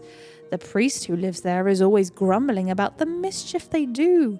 I should very much like to go and see the place that you speak of," said the cat. "Come on then," said Reynard, and away down the road the two went together. A day or two before this, the fox had found out what the priest kept his chickens in the barn. So he made a big hole under the wall and stole the finest bird he could find. The priest's little son Martin had made up his mind to catch the fox if he came that way again. So getting a piece of string, he had tied one end to a nail, and the other end he had made a slip knot, which he placed over the hole. But Reynard was too clever to be caught easily. It did not take him long to find out about the trap they had been set for him. He had taken good care not to venture inside that barn again. "Here's the place," said Reynard when they reached the barn. "Can't you hear the mice squeaking? The hole at the bottom of the wall leads right inside. I'll keep watching outside while you go in. But don't be long, for we must wake up early in the morning to make ready for our journey." In went the cat, and before he knew what had happened, the slip knot was round his neck. He tugged and tugged, but the more he pulled, the tighter the string became, and the poor thing felt that he was very soon to choke. "Are the mice tasty and fat?" shouted Reynard through the hole. "Don't make so much noise or you'll frighten them all away. It's a pity you have to eat them cold, but Martin will bring you something warm in a minute." And calling on his way at another farmyard to get a chicken for supper, the fox trotted home. The noise made by the cat awoke Martin, whose bedroom was close by. "Father, get up," he shouted. "The fox is caught in my trap." Up jumped the priest, and putting on a cloak, he ran downstairs with Martin to the barn. The servants all rushed out of their bedrooms when they heard the clatter, thinking that the house must be on fire. Away went all of them pell-mell to the barn to repay the fox for his theft. And it was too dark to see that it was no fox that was caught in the trap, so the poor cat got a terrible beating. Besides him, who happened to be the priest, the priest's legs were so covered with bites and scratches that he had to be carried into the house, and the cat was left alone. Though he nearly felt dead, he knew that now was his only chance of getting free, for if his enemies returned, there would be a little left of him. So he gnawed as hard as he could at the string, and was just able to get loose as some of the servants returned. Next morning, into the court of King Lion, there walked the most miserable cat that anyone ever saw. Covered with bruises and with patches of fur missing, he looked the most unhappy of cats. When the king heard his tale, he was angrier than ever. "I will punish Reynard without a trial," he said. "He has too many chances. Call of my soldiers together, we will burn him out of Malpatius and give him no mercy." "Great king," said the badger, "Reynard may have done much wrong, but he has the right to be called to court 3 times. If he does not come the next time, then let him be found guilty. Please allow him to be sent for once more." "Well, as you are so anxious for Reynard," said the lion, "you shall fetch him yourself. Mind you do not return without him, or you will be sorry for it." Oh, no. Oh, no. This story is a horror story. Ricky Ivy, and it's right on time. Thank you so much for your follows. Welcome in, my friends. Hi, my name's Kate. I sing songs from movies, video games, TV shows. I'm a bit of a bard. Today we're doing a storytelling stream though, and we're currently in the middle of finding out about Reynard the Fox and his wrongdoings. And it's turning into a horror story, and I'm very sad. But welcome into the Nerdy Tavern, my friends. Doro's like, "Oh no." This is a pretty morbid sounding story, my dear bard, says Talon. "Talon, how are you? It's not my fault. I didn't find it. Jaxel, who is lurking. Jaxel's lurking. It was Jaxel's recommendation to talk about Reynard the Fox. And that was the wildcat. So we've had the bear and we've had the wildcat go to fetch him. And now the badger, who's like his cousin, is going to go and get him. I don't know what's going to happen. I'm doing quite well, thank you. Yourself? I'm very well, thank you, Salin. Padishah Creel, how are you as well? It's good to see you. Right, before we go on to chapter 4, I am going to sing another bard song, my friends. And another bard song is going to be Catherine Howard's Fate.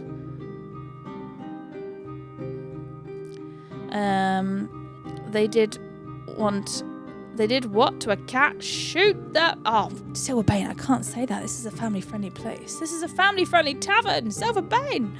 It's good to see you then, my friend. How are you? How are you, friend? Ragnar the Red. We want Ragnar the Red. Do you want Ragnar the Red?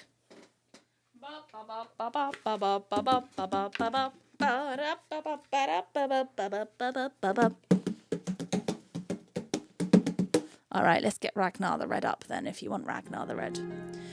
Ba-ba-ba-ba-ba-bum. No clue what that means, but it sounded good, says Silverbane. What sounded good? Aha, here we are. All right, let's tell the story of Ragnar the Red.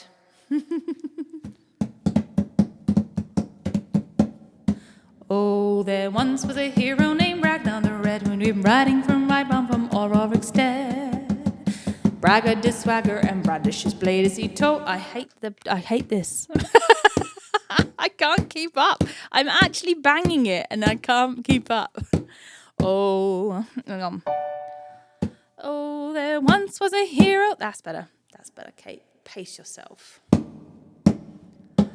Oh, there once was a hero named Ragnar the Red, who came riding from Rydbrand from Ororikstead.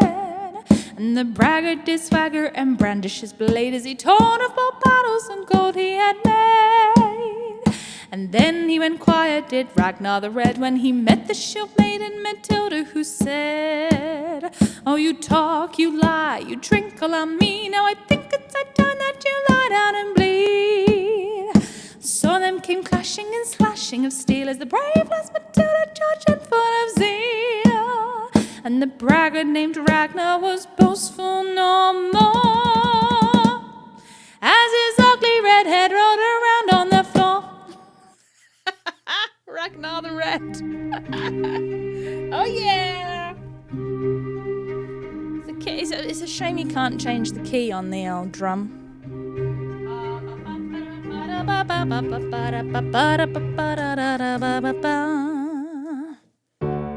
Oh, there once was a hero named Ragnar the Red, who came riding from Rydbrand from Ororikstead. And the braggart did swagger and brandish his blade as he told of both battles and gold he had made.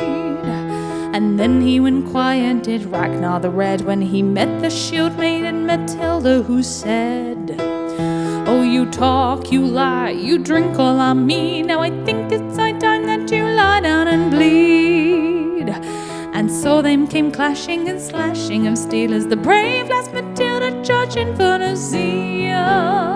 And the braggart named Ragnar was boastful no more, when his ugly red head rolled around on the floor. I wonder if that's what's going to happen to Reynard the Fox. I'm invested in this story now, you guys. I'm invested. I don't know about you guys, but I want to know what's going to happen, because Reynard, I'm not on Reynard's side. I'm not on Reynard the Fox's side. Nuh-uh. Nuh-uh. Reynard the Red. There once was a fox named Reynard the Red. Scalembro, stop that. This is family friendly. Burn, butcher, burn. Burn, butcher, burn, burn, burn, burn, burn. Right. It's not really a family friendly story, is it? Jacksaw.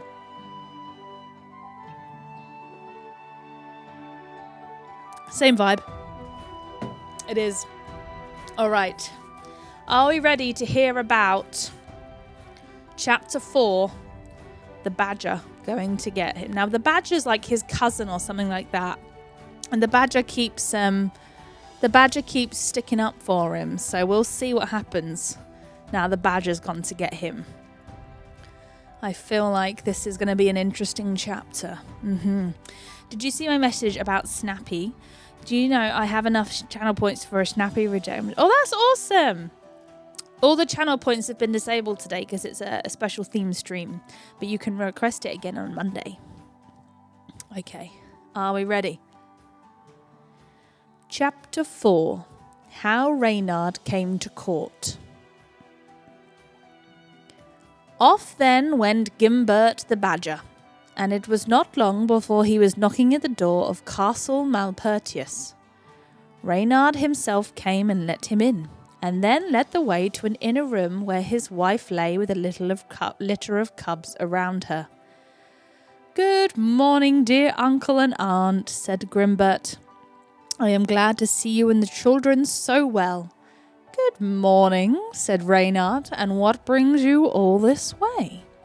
Well, to tell the truth, says Grimbert, the king sent me to bring you to court, and if you take my advice, you will come quietly, for he is very angry with you. If you do not come, he swears that he will lay siege to your castle, or burn you out of it if necessary. Will the king try and punish me? Asked Reynard. Yes, he will, said the badger. But what need you care about that? Have you not still your nimble wit and cunning? They will not fail you, I am sure. Many a time have you run much greater risks. Reynard thought for a little. Well, very well, nephew, he said at last. I will return with you. Let us set out at once. And you, wife, he added, turning to the mother fox, take care of the little ones while I am away, and especially Rainkin. I love him the best of all, for every day he grows more like myself, and should make a fox of renown in time. Then, after taking a tender farewell of his wife and children, the two set out, and before long arrived at the court of King Lion. All the beasts were gathered together in the judgment place, for the news of Reynard's coming had spread far and wide. There sat King Lion on his throne with the queen beside him. On one side the tiger held the royal flag, and on the other was the leopard. Bruin the bear had a front place and sat rubbing his sore nose, and there too was Tybert the cat, with the rope that had nearly choked him still hanging around his neck. Reynard did not show any sign of fear.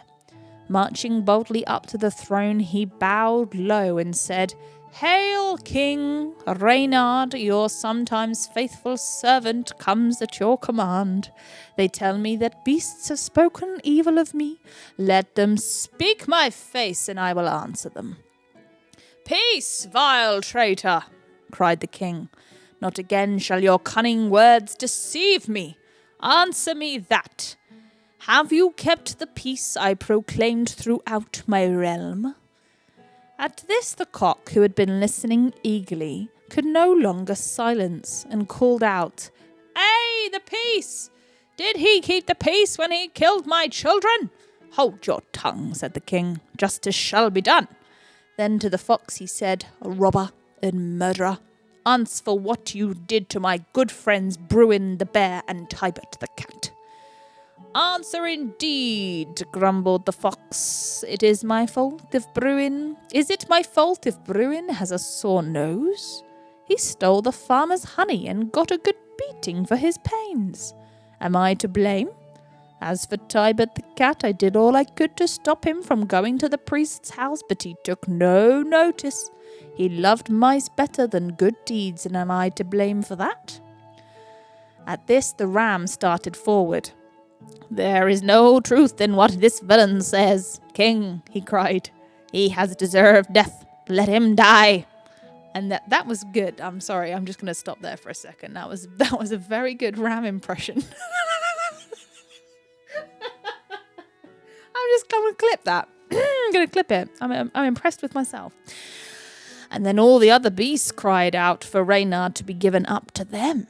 And loudest of all cried Bruin the bear, and Isengrim the wolf, and Tybert the cat, and Chancellor the cock. Even the timid hare, though he was trembling with fright, raised his voice, and the goose came and quacked her loudest. So loud grew the din that it was a long time before the king could make himself heard. Then, Let him be arrested, he cried, and cast into prison. We will decide what his punishment shall be. Oh my goodness. It's going down. We're yelling timber. We're gonna move. We're gonna dance. There's only one chapter left. There's only one chapter left, you guys. It's called The Fox Was Condemned to Death. Oh no. What's going to happen? What's going to happen? Let's just open this up. Let's open this up to chat for a second. We've come to our final chapter. Before we find out what happens, what do you guys think is going to happen to Reynard the Fox? Do you think he's going to die? Because the chapter is the fox was condemned to death. But we know that the fox is a very cunning fellow. I'm not sure he's just going to be like, yeah, okay, whatever. Yeah, you can have the better of me. Do you think they will be burnt? Do they think he will be burned? Do you think so? There is some time to what Reynard said, though. There is some truth. There is, Zombie Martin. You speak the truth. Hail to the king. He'll make a fox out of him. I'll make a fox out of you. Bum, bum, bum. Silverbane says he is hiding to pull a count of Monte Cristo and switch places with someone. You think that's what's going to happen? He's very sly. He's very clever, this fox. Although, even though he's super clever, I'm not sure he should be condemned to death, is all I'm going to say. Even though he's very clever, I'm not sure he should be condemned to death. So I kind of feel a little bit sorry, because he's got a mother and cubs as well, let's be honest. But then I don't feel sorry for him because he did all those horrible things to the bear and the cat and the hare and the wolf. No, the wolf did him wrong. Hang on a minute, the wolf did him wrong. The wolf is bad here, not Reynard on the wolf story. Keep him alive, send him another country to create problems and rule them after he creates chaos, says Scalembro. Very smart brains. Smart brains.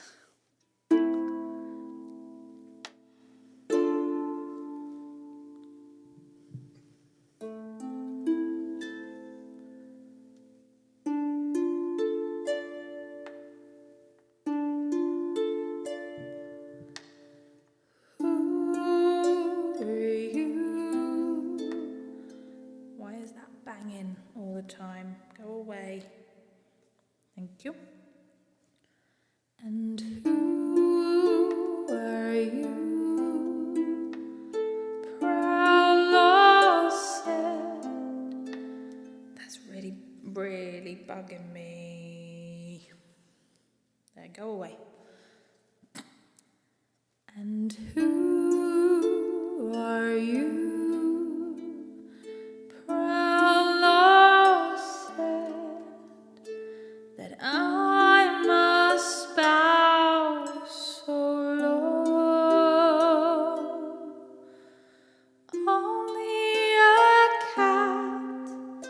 Of a different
So we spoke, and so we spoke, Lord of Castamere.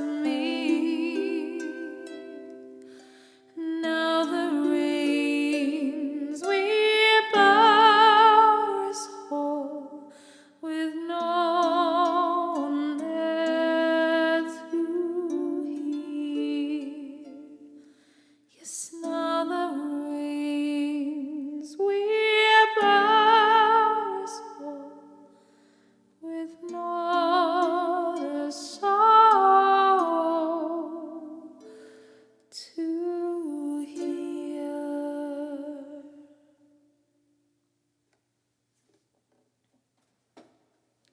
I think that was quite a good one to kind of go with the fox.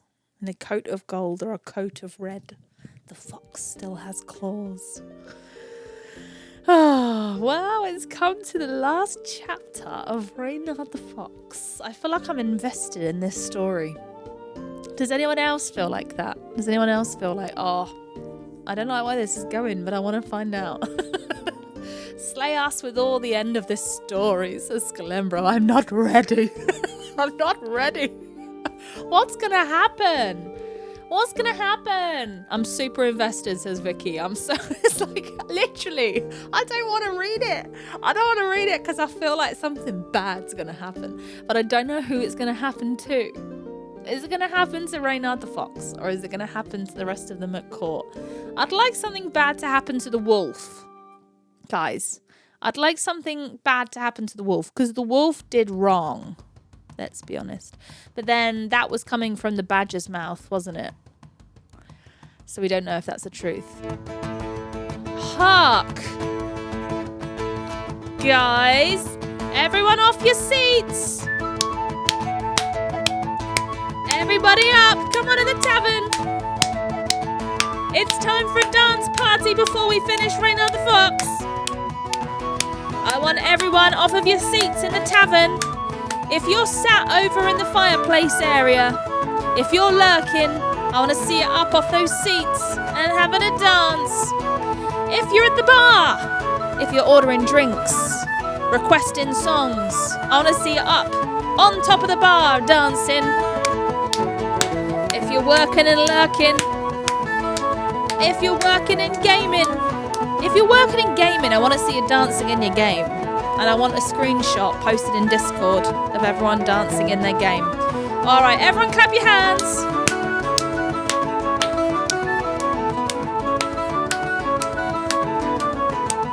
Oh no, I danced on the imaginary bar and I slipped on some beer. Oh no! Cool guy nerd, are you okay? I've cracked my neck. No! We've got to dance. I fed. All right, everyone form a ring around Bagpuss. Everyone form a ring around Bagpuss, please. I'm dead. I'm fed. I'm deaf. I'm dead. Autocorrect is the worst. Have some imaginary kisses that heals everything, Scalembro says. All right, everyone form a ring. Bagpuss is giving it his all.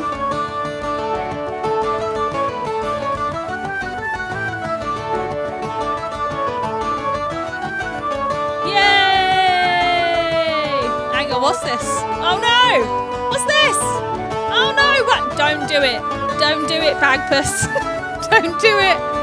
He's gonna twerk. He's gonna twerk. Can I see all the twerking emotes in chat, please?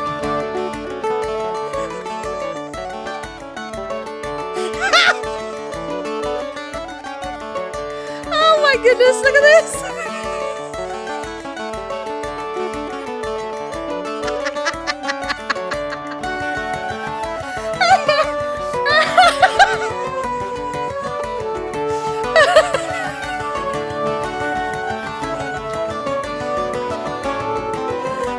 Entertaining me too much. Well done, Bagpuss. Give it up for Bagpuss, everyone. Well done. Well done, Bagpuss. You've got off the deep end. I have. Poor Bagbus.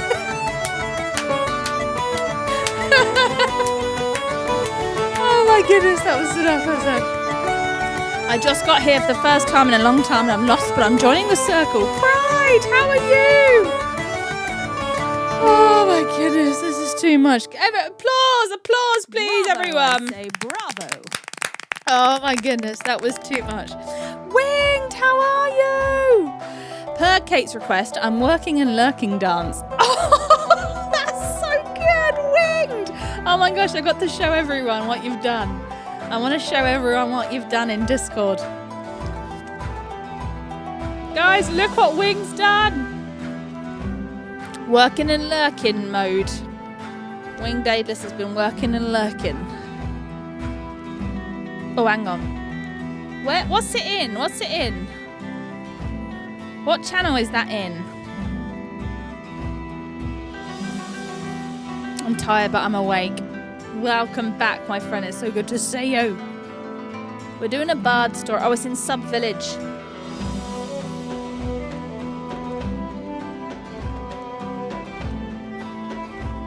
Look at this, you guys. I'm going to do a display capture. One sec.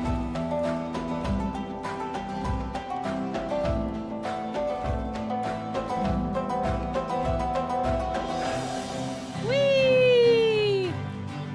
Whee! Whee! Whee! Whee! Whee! This is what Winged Aidless has done, because he's working and lurking. But he's dancing! He's dancing! That's so good! That's a Kateception. Guys, if you're working and lurking, I need to see some dance moves. Or if you're gaming and lurking, Jantha, can you dance in Ragnarok, please, and send us a photograph? And I'll show it on display capture. Marvellous, Winged. Marvellous, I say. Bravo, I say bravo. Marvellous, Winged. Marvellous. Oh my goodness. Oh, this is so much fun. Stop. Who'd have thought that a bard storytelling stream would be so much fun, you guys? I'm having lots of fun. I hope you guys are having fun as well. This is one of our theme streams that we unlocked during September, so I hope you guys are enjoying it. I am, says Pride. Good. I'm loving the lurking, says Dana Lee D. Welcome. Shout out to all my lurkers as well. I hope you're enjoying the stories today and the bard songs.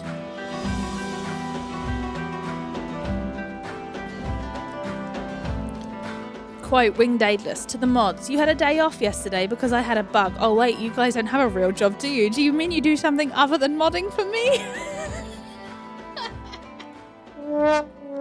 Hang on a minute. I don't think my mods do anything other than mod for me. You guys don't have real jobs. Stop this nonsense. Stop this nonsense.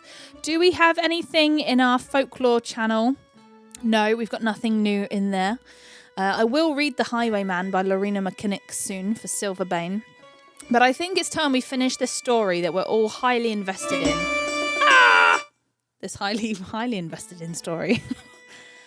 The Fox. Reynard. Winged, have you been listening to this story? This is the fifth chapter now. This is the last chapter of this story. And I'm too scared to read it, but we're all highly invested in it. Whew. Okay. I'm ready. Are you guys ready? Scanembro says we're still not ready for the end of the story, but we are more. We are more prepared still. Must prepare it. I've not really been paying attention to the story, says Winged Aidless. All right. I'm ready. Let's find out what happens. Loud noises! There's no turning back now. Because I've been going into meetings. Oh, Winged, I hope you're okay, my friend. Good old meetings. All right. Chapter 5. How the Fox was condemned to death. It did not take the court very long to decide that Reynard was guilty of all the crimes with which he had been charged. He had not a single friend among the animals except Grimbert the badger, And although Grimbart did his best to save him, it was all in vain. Reynard was brought from prison to hear his doom. "Reynard," said King Lion, "you have been judged fairly and found guilty of murder, theft, and many other crimes. The sentence of the court is that you shall be hanged. Have you anything to say?" The wily fox at once began a long and flattering speech, for he thought that even at the last minute he might get off. The king listened gravely but in silence, and at the end signed for the fox to be taken away to the place of execution. Tybert the cat, Isegrim the wolf, and Bruin the bear had been chosen as executioners, and they at once seized upon poor Reynard and dragged him off to a high tree that stood close by. "Here is a gallows ready made for us," said Isengrim. "Let us make haste and hang the villain, for he is so cunning that if we delay he may escape us again." "Yes, make haste," said the fox. "I wish nothing better than to be put out of my misery. See, Tybert has a cord. It hangs round his neck. It is the same one that nearly choked him to death when he went to steal the priest's mice. He's good at climbing. Let him hurry and fix the rope." Oh no, what's going on here? "That's the first wise thing I've heard you say," grumbled Bruin the bear. "Up with you, Tybert. We'll hold him fast while you go." So Tybert ran quickly up the tree and tied the rope onto a stout branch. Then a ladder was brought and everything was ready. "Now," said Bruin, "say your prayers, villain, for you have only 2 minutes more." "Before I die," said Reynard. At first the bear flatly refused, but Reynard told him what he had to say was very important, and at last he agreed. So the king and queen came up to the gallows tree. "What is it you want?" asked King Lion. "I wish to beg one boon, O king," said Reynard. "Before I die, let me confess my sins to you and plead for your forgiveness." "I have led a very wicked life, O king," said Reynard. "I freely confess it, and I am sorry for it. But yet there is a good deal to be said for me. It is true I killed Chancelleur's children, the little chickens, but then it is my nature to kill, and my mother taught me so to get my food. It is true also that my cunning tricks I got the better of Tybert the cat and Bruin the bear, but then it is my nature to be cunning, and this my mother taught me also. Sly Reynard, I am called with truth, but I have not been sly. I should long ago died of starvation. And good riddance," says Bruin. Reynard did not even look at him. "A hard life was mine from my babyhood, your majesty," he went on. "Many a day have I gone hungry, and many a time I have been nearly beaten to death by men when I went to rob their hen roosts. Only one stroke of fortune have I ever had in all of my life, and that was when I discovered a cave full of silver and gold." The king pricked up his ears at this. "Yes, your majesty," sighed Reynard, "a cave full of treasures so rich that nobody could count them all. Silver and gold and precious stones past all belief. Little good will those riches do me now, and I am so soon to die." "But Reynard, my dear friend," said the king, "you will surely not die before you have told me where I can find these wonderful treasures." "Alas," answered Reynard, "I would gladly tell your majesty if you alone were concerned, but how can I speak in front of all these creatures who hate me, and who even now, when I am so near to death, think I am merely telling you a lying tale to save my skin?" It was true. Bruin the bear was already opening his mouth to speak, and Tybert the cat was pulling at the rope, for they both saw their enemy about to escape from their hands. The king, too, had doubts, but his greed overcame his prudence, and he bade all the animals stand back. "Now, Reynard," said he, "we are alone and nobody can hear. Tell me where this cave of treasures lies." Then Reynard looked at the king and hid a smile, for he knew that his life was safe. "And what reward will your majesty give me?" he asked boldly. "If I make you richer than any of the kings on earth?" "Why, what reward do you wish?" asked the king. "My life," said Reynard. "My life to serve you well from now on, and to be at your command." The king was silent a moment. Then, "I grant it," he said. "Now tell me quickly." "Will your majesty not first of all tell all the creatures that you have shown me mercy?" asked the cunning Reynard, who knew that once King Lion had declared his will to his subjects, he would not for very pride depart from it. So then King Lion stepped back from the tree and, bending down, picked up a straw from the grass. Then, turning to his people, he gravely broke the straw in two and said, "Even as this straw is broken, so I declare the law broken that condemned my friend Reynard to death. He has proved to me his good will, cast off his bonds, and set him free." There was an angry cry from all the beasts, but it was kept under, for none dared to rebel against the king's command. Grimbert the badger ran eagerly forward and hastened to undo the rope from his uncle's neck. "Clever Reynard," he whispered. "Did I not tell you that your wit was more than a match for these dullards? Look how Tybert the cat is swelling his tail, and he can hardly see for anger." The end. Bravo, I say, bravo. Unbelievable. Unbelievable. I can't believe it. I didn't want him to die, but I'm also very sad for the rest of them. I'm sad for the cat and the bear. I was so sad. There's a cunning fox. He is a clever fox. We'll give it to him. We'll give him the fact that he's very cunning and very clever. But I feel sorry for the bear and the cat. That makes me sad. And the chicken. What was that? Where's the justice? Yes, Vicky. Where's the justice? There's going to be a riot, says Zombie Martin. This story is a page turner, says Cool Nerd Guy. It is, isn't it? I really enjoyed that, actually. Reynard the Fox. I really enjoyed it. That was cool. I liked that.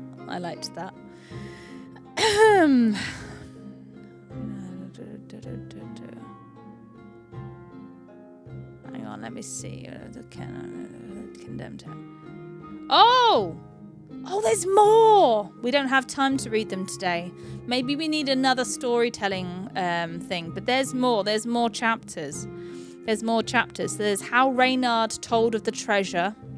How the wicked fox won freedom by treachery. How Cewit the hare met a dreadful fate. How Belwen Ram returned to court. How more complaints of Reynard's wickedness were brought to the king. How Grimbert the badger warned Reynard. How Reynard feasted Grimbert and told him the tale of the mare who would not sell her colt. Oh my goodness, there's so many chapters. I'd watch another one of these, says Vicky. Maybe we should schedule another storytelling stream before Christmas. Around Christmas time, you guys. What do you reckon? We'll do another storytelling stream. Do you know what I'll do? I'll bookmark this page. Bookmark this tab. Reynard the Fox. So then we know. So now we know we want to carry on reading about Reynard the Fox. That was good. Even though it was slightly horrific. It was good. I know a lot of these stories, as they are some of the oldest Dutch literature that exist. Yes, it was Jaxel who recommended it. Reynard the Fox, Fables for Grown-Ups. There it is. Right. I'm going to sing one more bard song. And then maybe one more folk tale. And then we'll find out who's streaming today to go and raid. So, a bard tale. This one is called Enchanters. And it's another one from Dragon Age. Christmas folk tales sound good. Yeah, and I mean, the fox is quite Christmassy. That's awesome to hear as well, Vicky, that you've enjoyed it. Thank you. And that's a bit quieter than usual, stream-wise, but it's been good. Enchanters. Okay.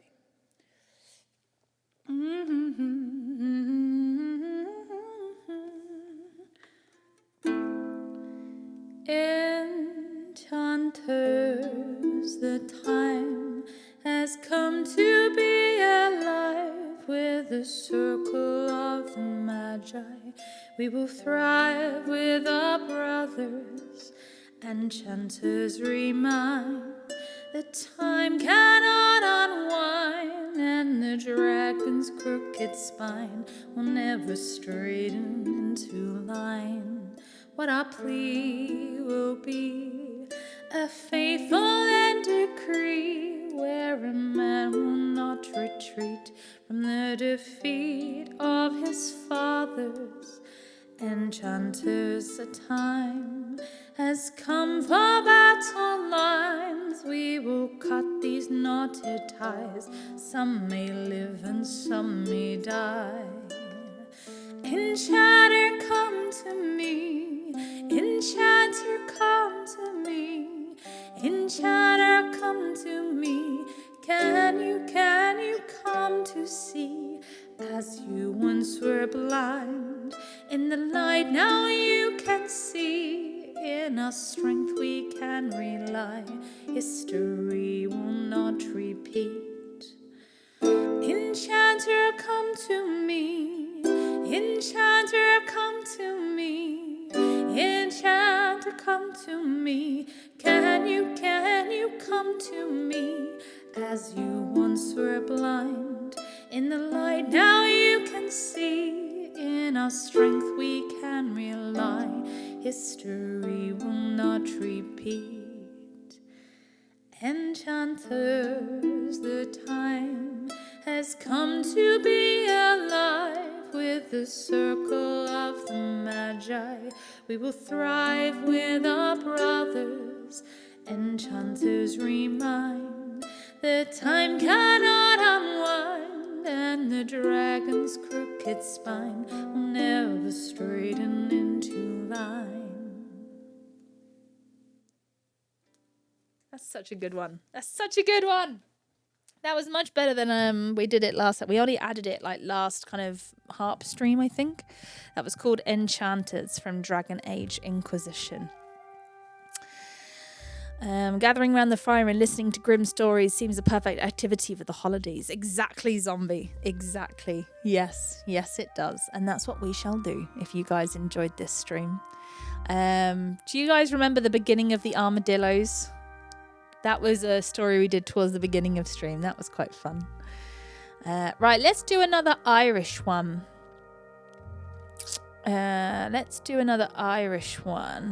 The Children of Lear. What is this? Okay, I'm back from a phone call, but I did enjoy what I was here for, says Pride. Good. No problem. I'm glad you're enjoying it. I'm going to sing you. I'm going to tell you the tale now of the Children of Lear, which is an Irish folk tale. Long ago, there was a king called Lear.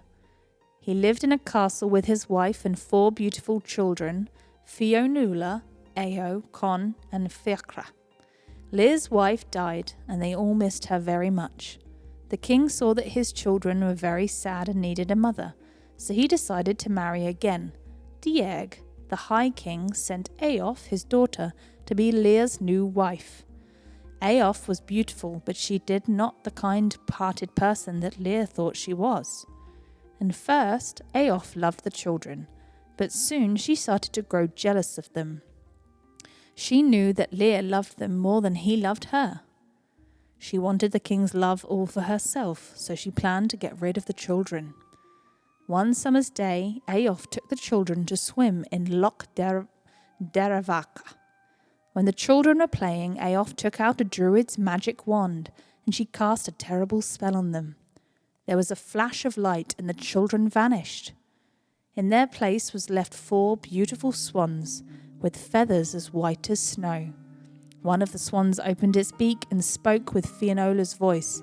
"What have you done to us?" Aof cackled. "I put a spell on you. You will be swans for 900 years, and you will spend 300 years on this lake, 300 on the Sea of Moyle, and 300 on the waters of Inish Glora. Only the sound of Christian church bells can break the spell." When the children did not return home that evening, the king went to look for them beside the lake, but all he saw were 4 beautiful swans. To his amazement, one of the swans called out. It was Fionnuala. She told him what Aof had done to them. Lear returned to his castle and pleaded with Aof to reverse the spell, but Aof refused. Lear became very angry and banished her from his kingdom. Lear spent all his time beside the lake talking to his children and listening to their singing. When Lear grew old and died, the children were very sad. After 300 years had passed, they moved to the Sea of Moyle, between Ireland and Scotland. It was very cold and stormy on the sea.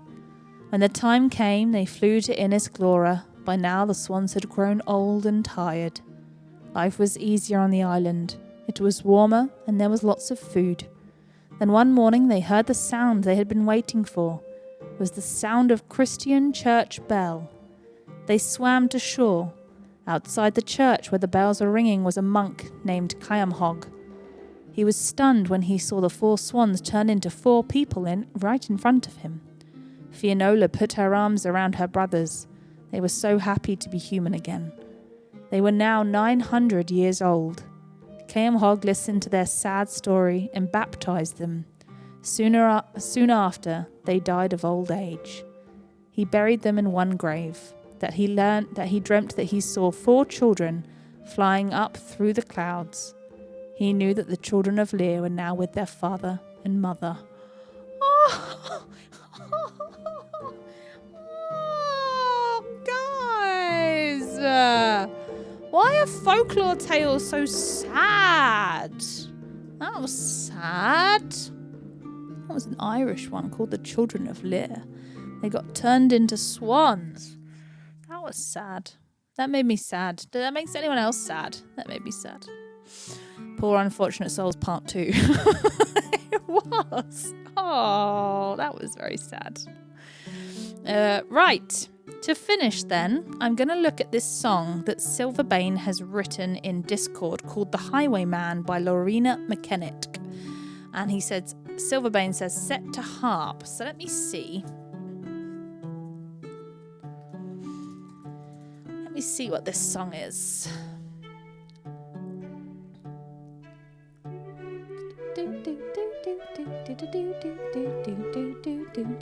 Oh my goodness, it's very long. It's a long song.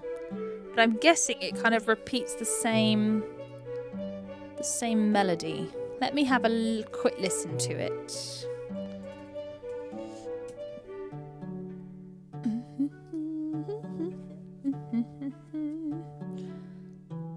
I suspect there is something more behind this story.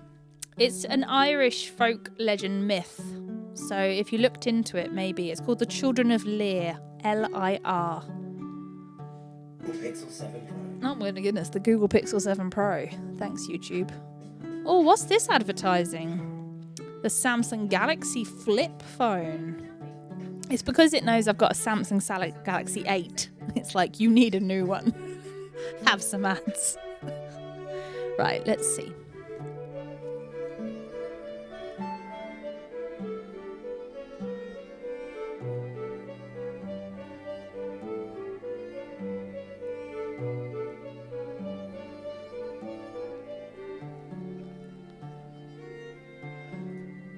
This is called The Highwayman.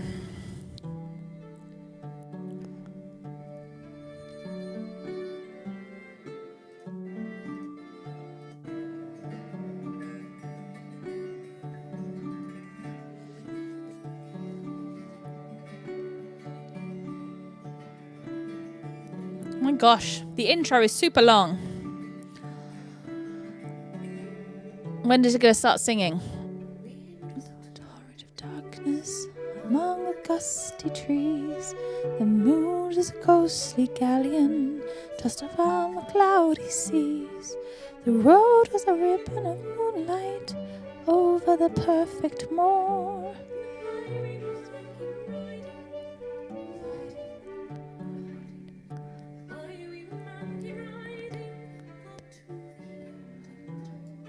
Oh, The Highwayman was a poem, pretty long one that she set to music. I wasn't expecting you to play it at the end of the stream. I'm going to try. A coat of claret velvet and breeches of brown doe skin. They fitted with nary wrinkle. His boots were to the thigh. And he rode with a jeweled twinkle. His pistol butts a twinkle. His rapier hit the twinkle under the jeweled sky. One more time. The cobbles he clattered and clashed in the darkened yard, and he tapped with his whip on the shutters, and all was locked and barred. He whispered a tune to the window, he should have been waiting there, but the landlord's black-eyed daughter, best as the landlord's daughter, plaiting a dark red love knot into her long black hair. Okay. I'm going to try this. I'm going to try and sing this song called The Highwayman.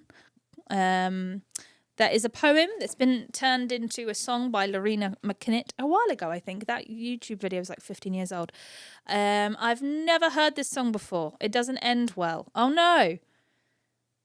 Oh, no. That's all right. Well, I mean, the fox story didn't end well either, did it? So, well, it did, and it didn't. I'm getting this from folk tales. A lot of them are quite sad. Let me try. Now, this may not be the exact same Silverbane, because I haven't heard it before. I literally just listened to it for the first time then. And I just listened to a few verses. So, but I'm a bard, so I can just make it up myself, right? The wind was a torrent of darkness among the gusty trees. The moon was a ghostly galleon tossed upon the cloudy seas. The road was a ribbon of moonlight over the purple moor. And the highwayman came riding. The highwayman came riding up to the old inn door. He'd a French cooked hat on his forehead and a bunch of lace on his chin, a coat of claret velvet and breeches of brown doe skin. They fitted with nary wrinkle, his boots were up to his thigh, and he rode with a jeweled twinkle, his pistol butts a twinkle, his rapier hilt a twinkle under the jeweled sky.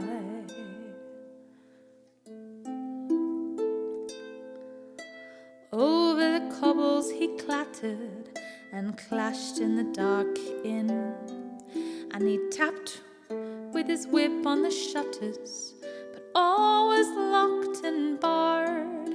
He whistled a tune to the window, and who should be waiting there but the landlord's black-eyed daughter, bless the landlord's daughter, plaited a dark red love knot into her long black hair.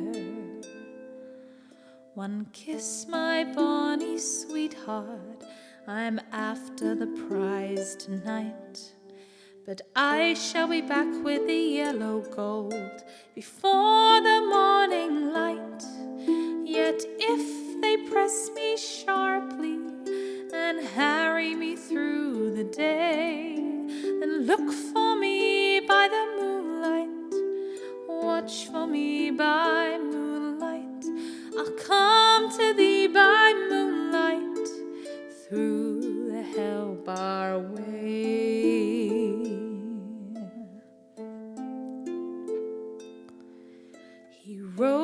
upright in the stirrups. He scarce she could reach her hand, but she loosened her hair in the casement. His face burned like a brand as the black cascade of perfume came tumbling over his breast. Then he kissed its waves in the moonlight, oh, sweet waves in the moonlight. Then he tugged at his rein in the moonlight and galloped away to the west. He did not come at the dawning, he did not come at the noon, and out of the tawny sunset, before the rise of the moon, when the road was a gypsy ribbon, looping the purple moor, a red troop came a-marching, marching, marching. King George's men came marching up to the olden door. They said no word to the landlord, they drunk his ale instead, but they gagged his daughter and bound her to the foot of the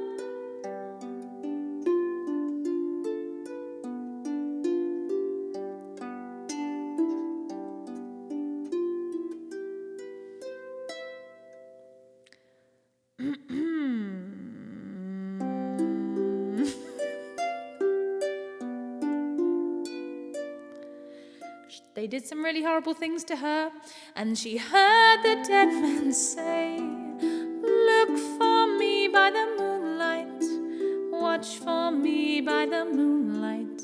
I'll come to thee by moonlight, through hell bar the way. She twisted her hands behind her, and all the knots held good.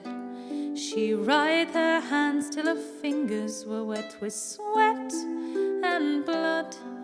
They stretched and strained in the darkness, and the hours crawled by years, till now the stroke of midnight, cold stroke of midnight, the tip of one finger touched it, and the trigger at least was hers. Tot-a-lot, he had heard it, the hoofs rang clear. Tot-a-tot in the distance were the deaf that the day did not hear. Down the ribbon of moonlight, over the brown hill, the highwaymen came riding, riding, riding. Red coats looked up on the priming. She stood up straight and still. Tot-a-lot in the frosty silence, tot-a-lock on the echoing night. Nearer he came, nearer. Her face was like a light. Her eyes grew wide. For a moment she drew one last deep breath. Then her fingers moved in the moonlight. A musket shattered the moonlight, shattered her breast in the moonlight. In the moonlight he warmed him with death. He turned, he spurred to the west. He did not know where she stood, bowed with her head over the musket, drenched with her own red blood. Not till the dawn he heard it, his face grew grey to hear how Bess, the landlord's daughter, oh, the black-eyed daughter, he had watched his love, that daughter, had died in the darkness there.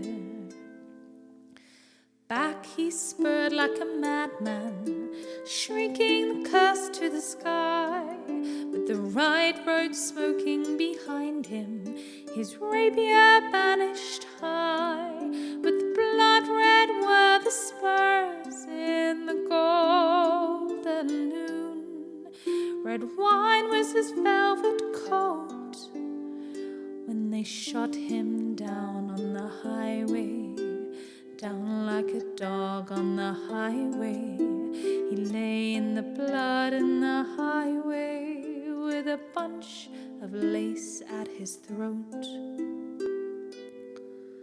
Still of the winter's night, they say, when the wind is in the trees, when the moon is a ghostly galleon tossed upon the cloudy sea, when the road is a ribbon of moonlight far over the purple moor, a highway comes a-riding, riding, riding. A highwayman comes a-riding up to the old inn door.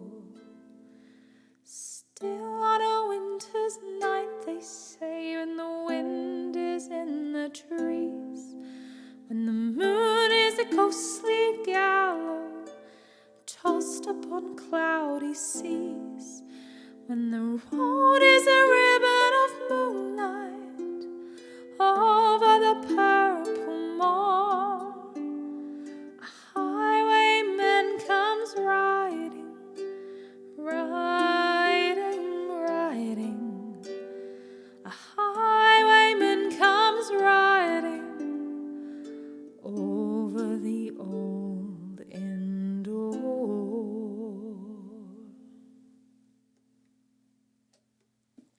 Oh my goodness.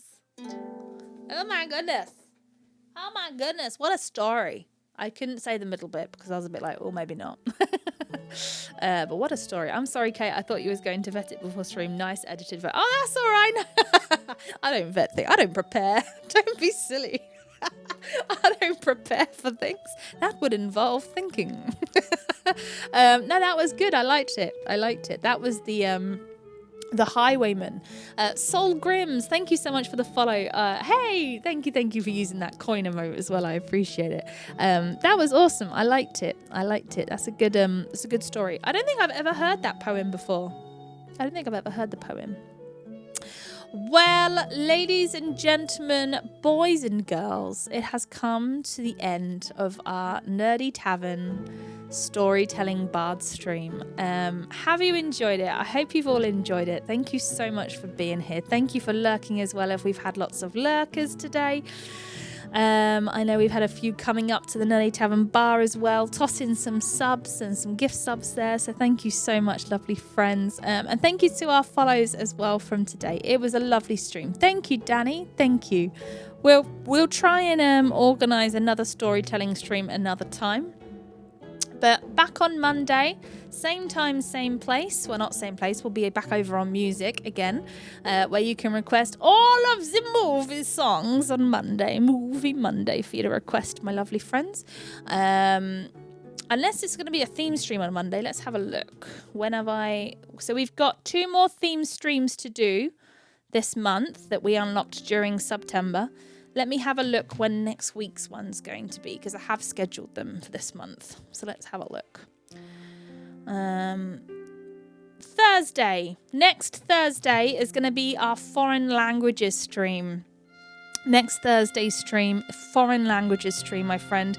And then is, of course, one left after that, which is our Songathon stream, which is going to be on the last week of November. I can't believe the time is like literally flying by, you guys. The time is like, what? What is going on? Oh my goodness, I can't believe it's nearly Christmas time.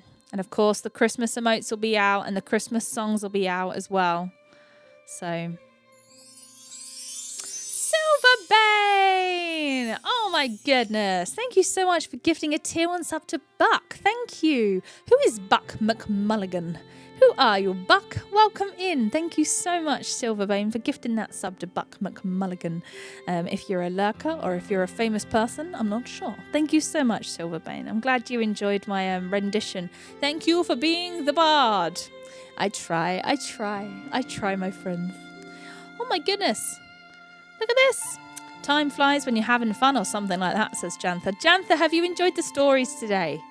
I hope you've enjoyed the stories today, my friend. Hang on, it's telling me someone's online, but now it's saying they aren't online. Are they online or not? Yes, they are. Let me watch them immediately. Thank you. Oh, maybe they're having connectivity problems. Yes, they are. They're having connectivity problems. This stream is my fave and made work so much more enjoyable. Oh, good. I'm glad. Thank you so much. I'm glad you enjoyed it today. A bit different to our normal streams, but it's nice to have a bit of a variety sometimes, I like to say. Right. Zombie, thanks for being here. Thank you. Maxa Drums! Oh my goodness, Maxa Drums, how are you? It's so good to see you. Max, have you been lurking today?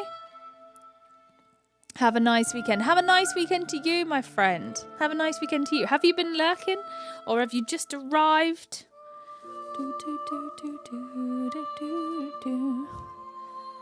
I tell you, I found someone who to raid.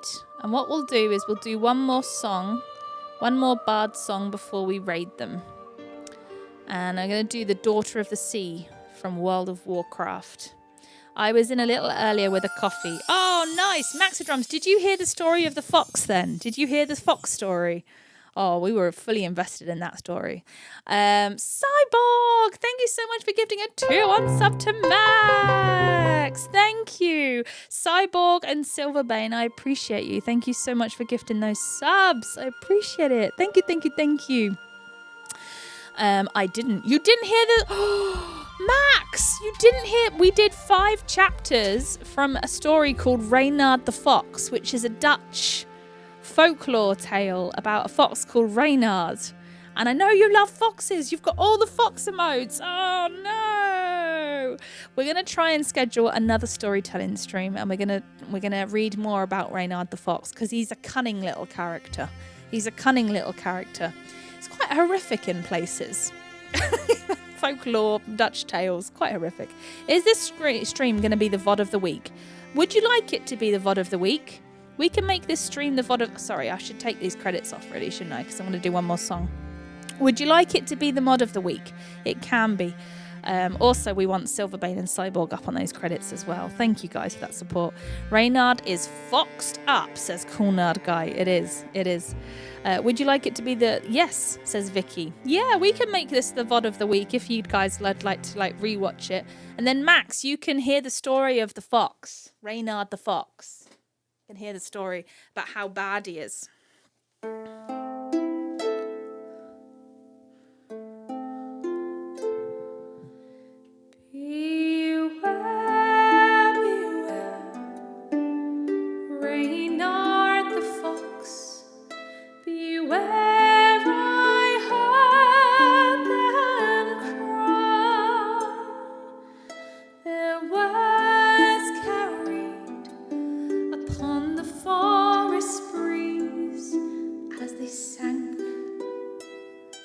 Beneath the leaves,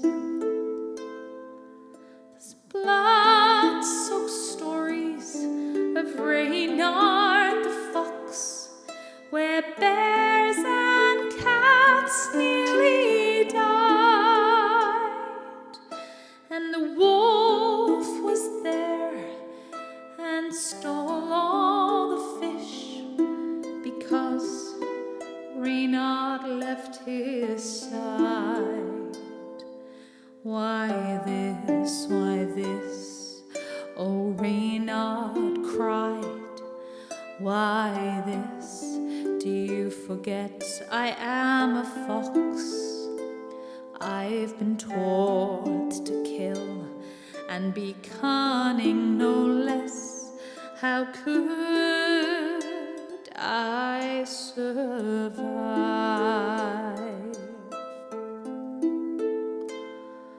When the bear did travel across the forest floor to fetch Reynard to court, he was tricked by the fox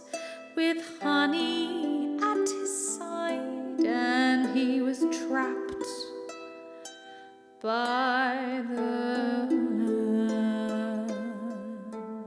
humans, and there he found upon that trap that Reynard was the key. And when he went back to the court to tell the king, Reynard the fox nearly killed me. So then the king did send the wise cat, the wild cat Tyriel, but the cat did fall for the same cunning plan and nearly died as well. So the cat went back to tell upon the king that the fox Reynard was wrong. So then the cousin badger had to go and pay his uncle a visit.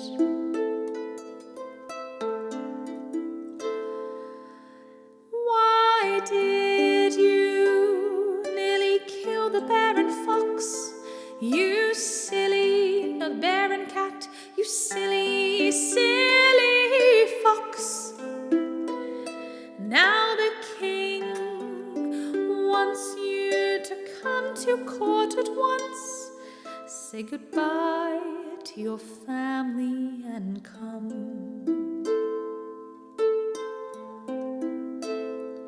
So he did go to see the king, and there he stood at trial. He pleaded his innocence, but nothing was avail. He was sworn to die. But when he was at the gallows, a very clever fox was he.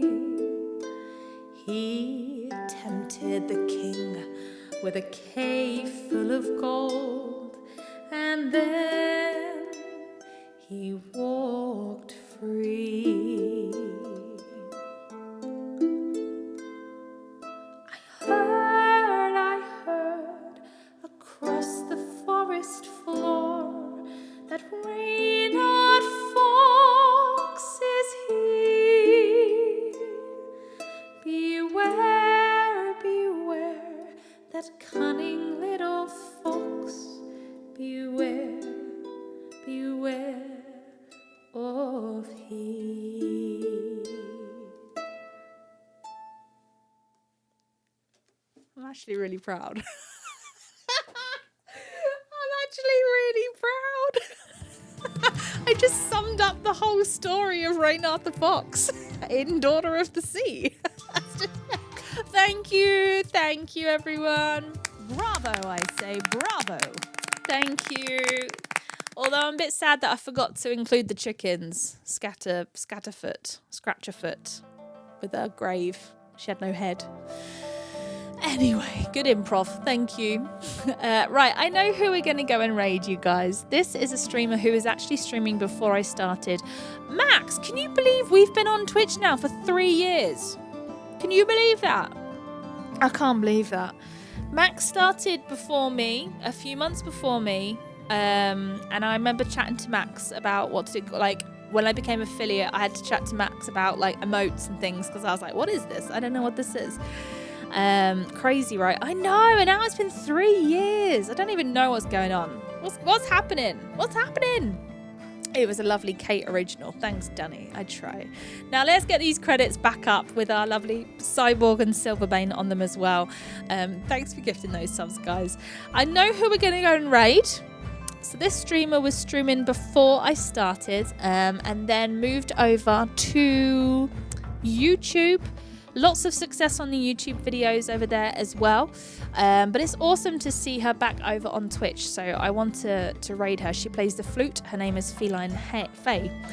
3 hours stream. Hey, RV Roth, how are you? Yes, I do 3-hour streams. Yeah, I hope you've enjoyed it, my friend. You play the harp beautifully. Thank you. Thank you. I love playing it. I love it very much. I enjoy it very much indeed. So can we please get that raid call up and copied, my lovely friends? Thank you so much for being here. Thank you so much for spending time with me today. And of course, thank you so much for just unlocking this stream during September as well. This was a September goal to unlock this theme stream. So I really hope you've all enjoyed it. I've really enjoyed it very, very much. So it's been super, super fun, and listening to some of the stories about the armadillo and the fox and the children's swans. Everything had like animals in it today, apart from the Highwayman's song. They didn't have animals in it. Right.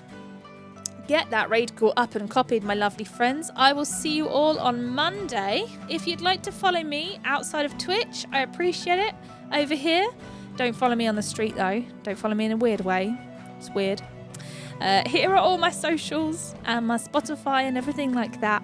And also I want to do a shout out to my patrons. Those of you that are supporting me on patreon.com, especially these names that you can see over here.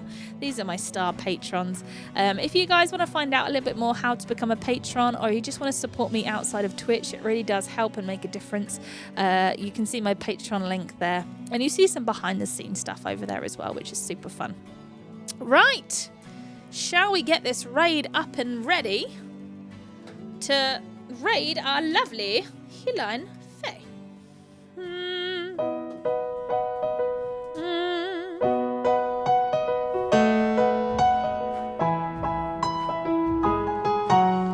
Are we ready to sing? Da da da da da da da da da da da da da da da da da da da da.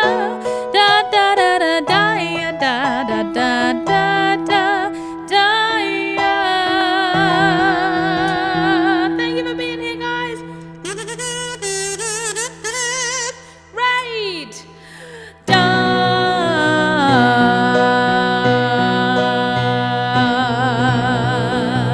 Thank you, Zombie. Good day to you, Zombie. Good day, Max. Good day, Danny. Good day.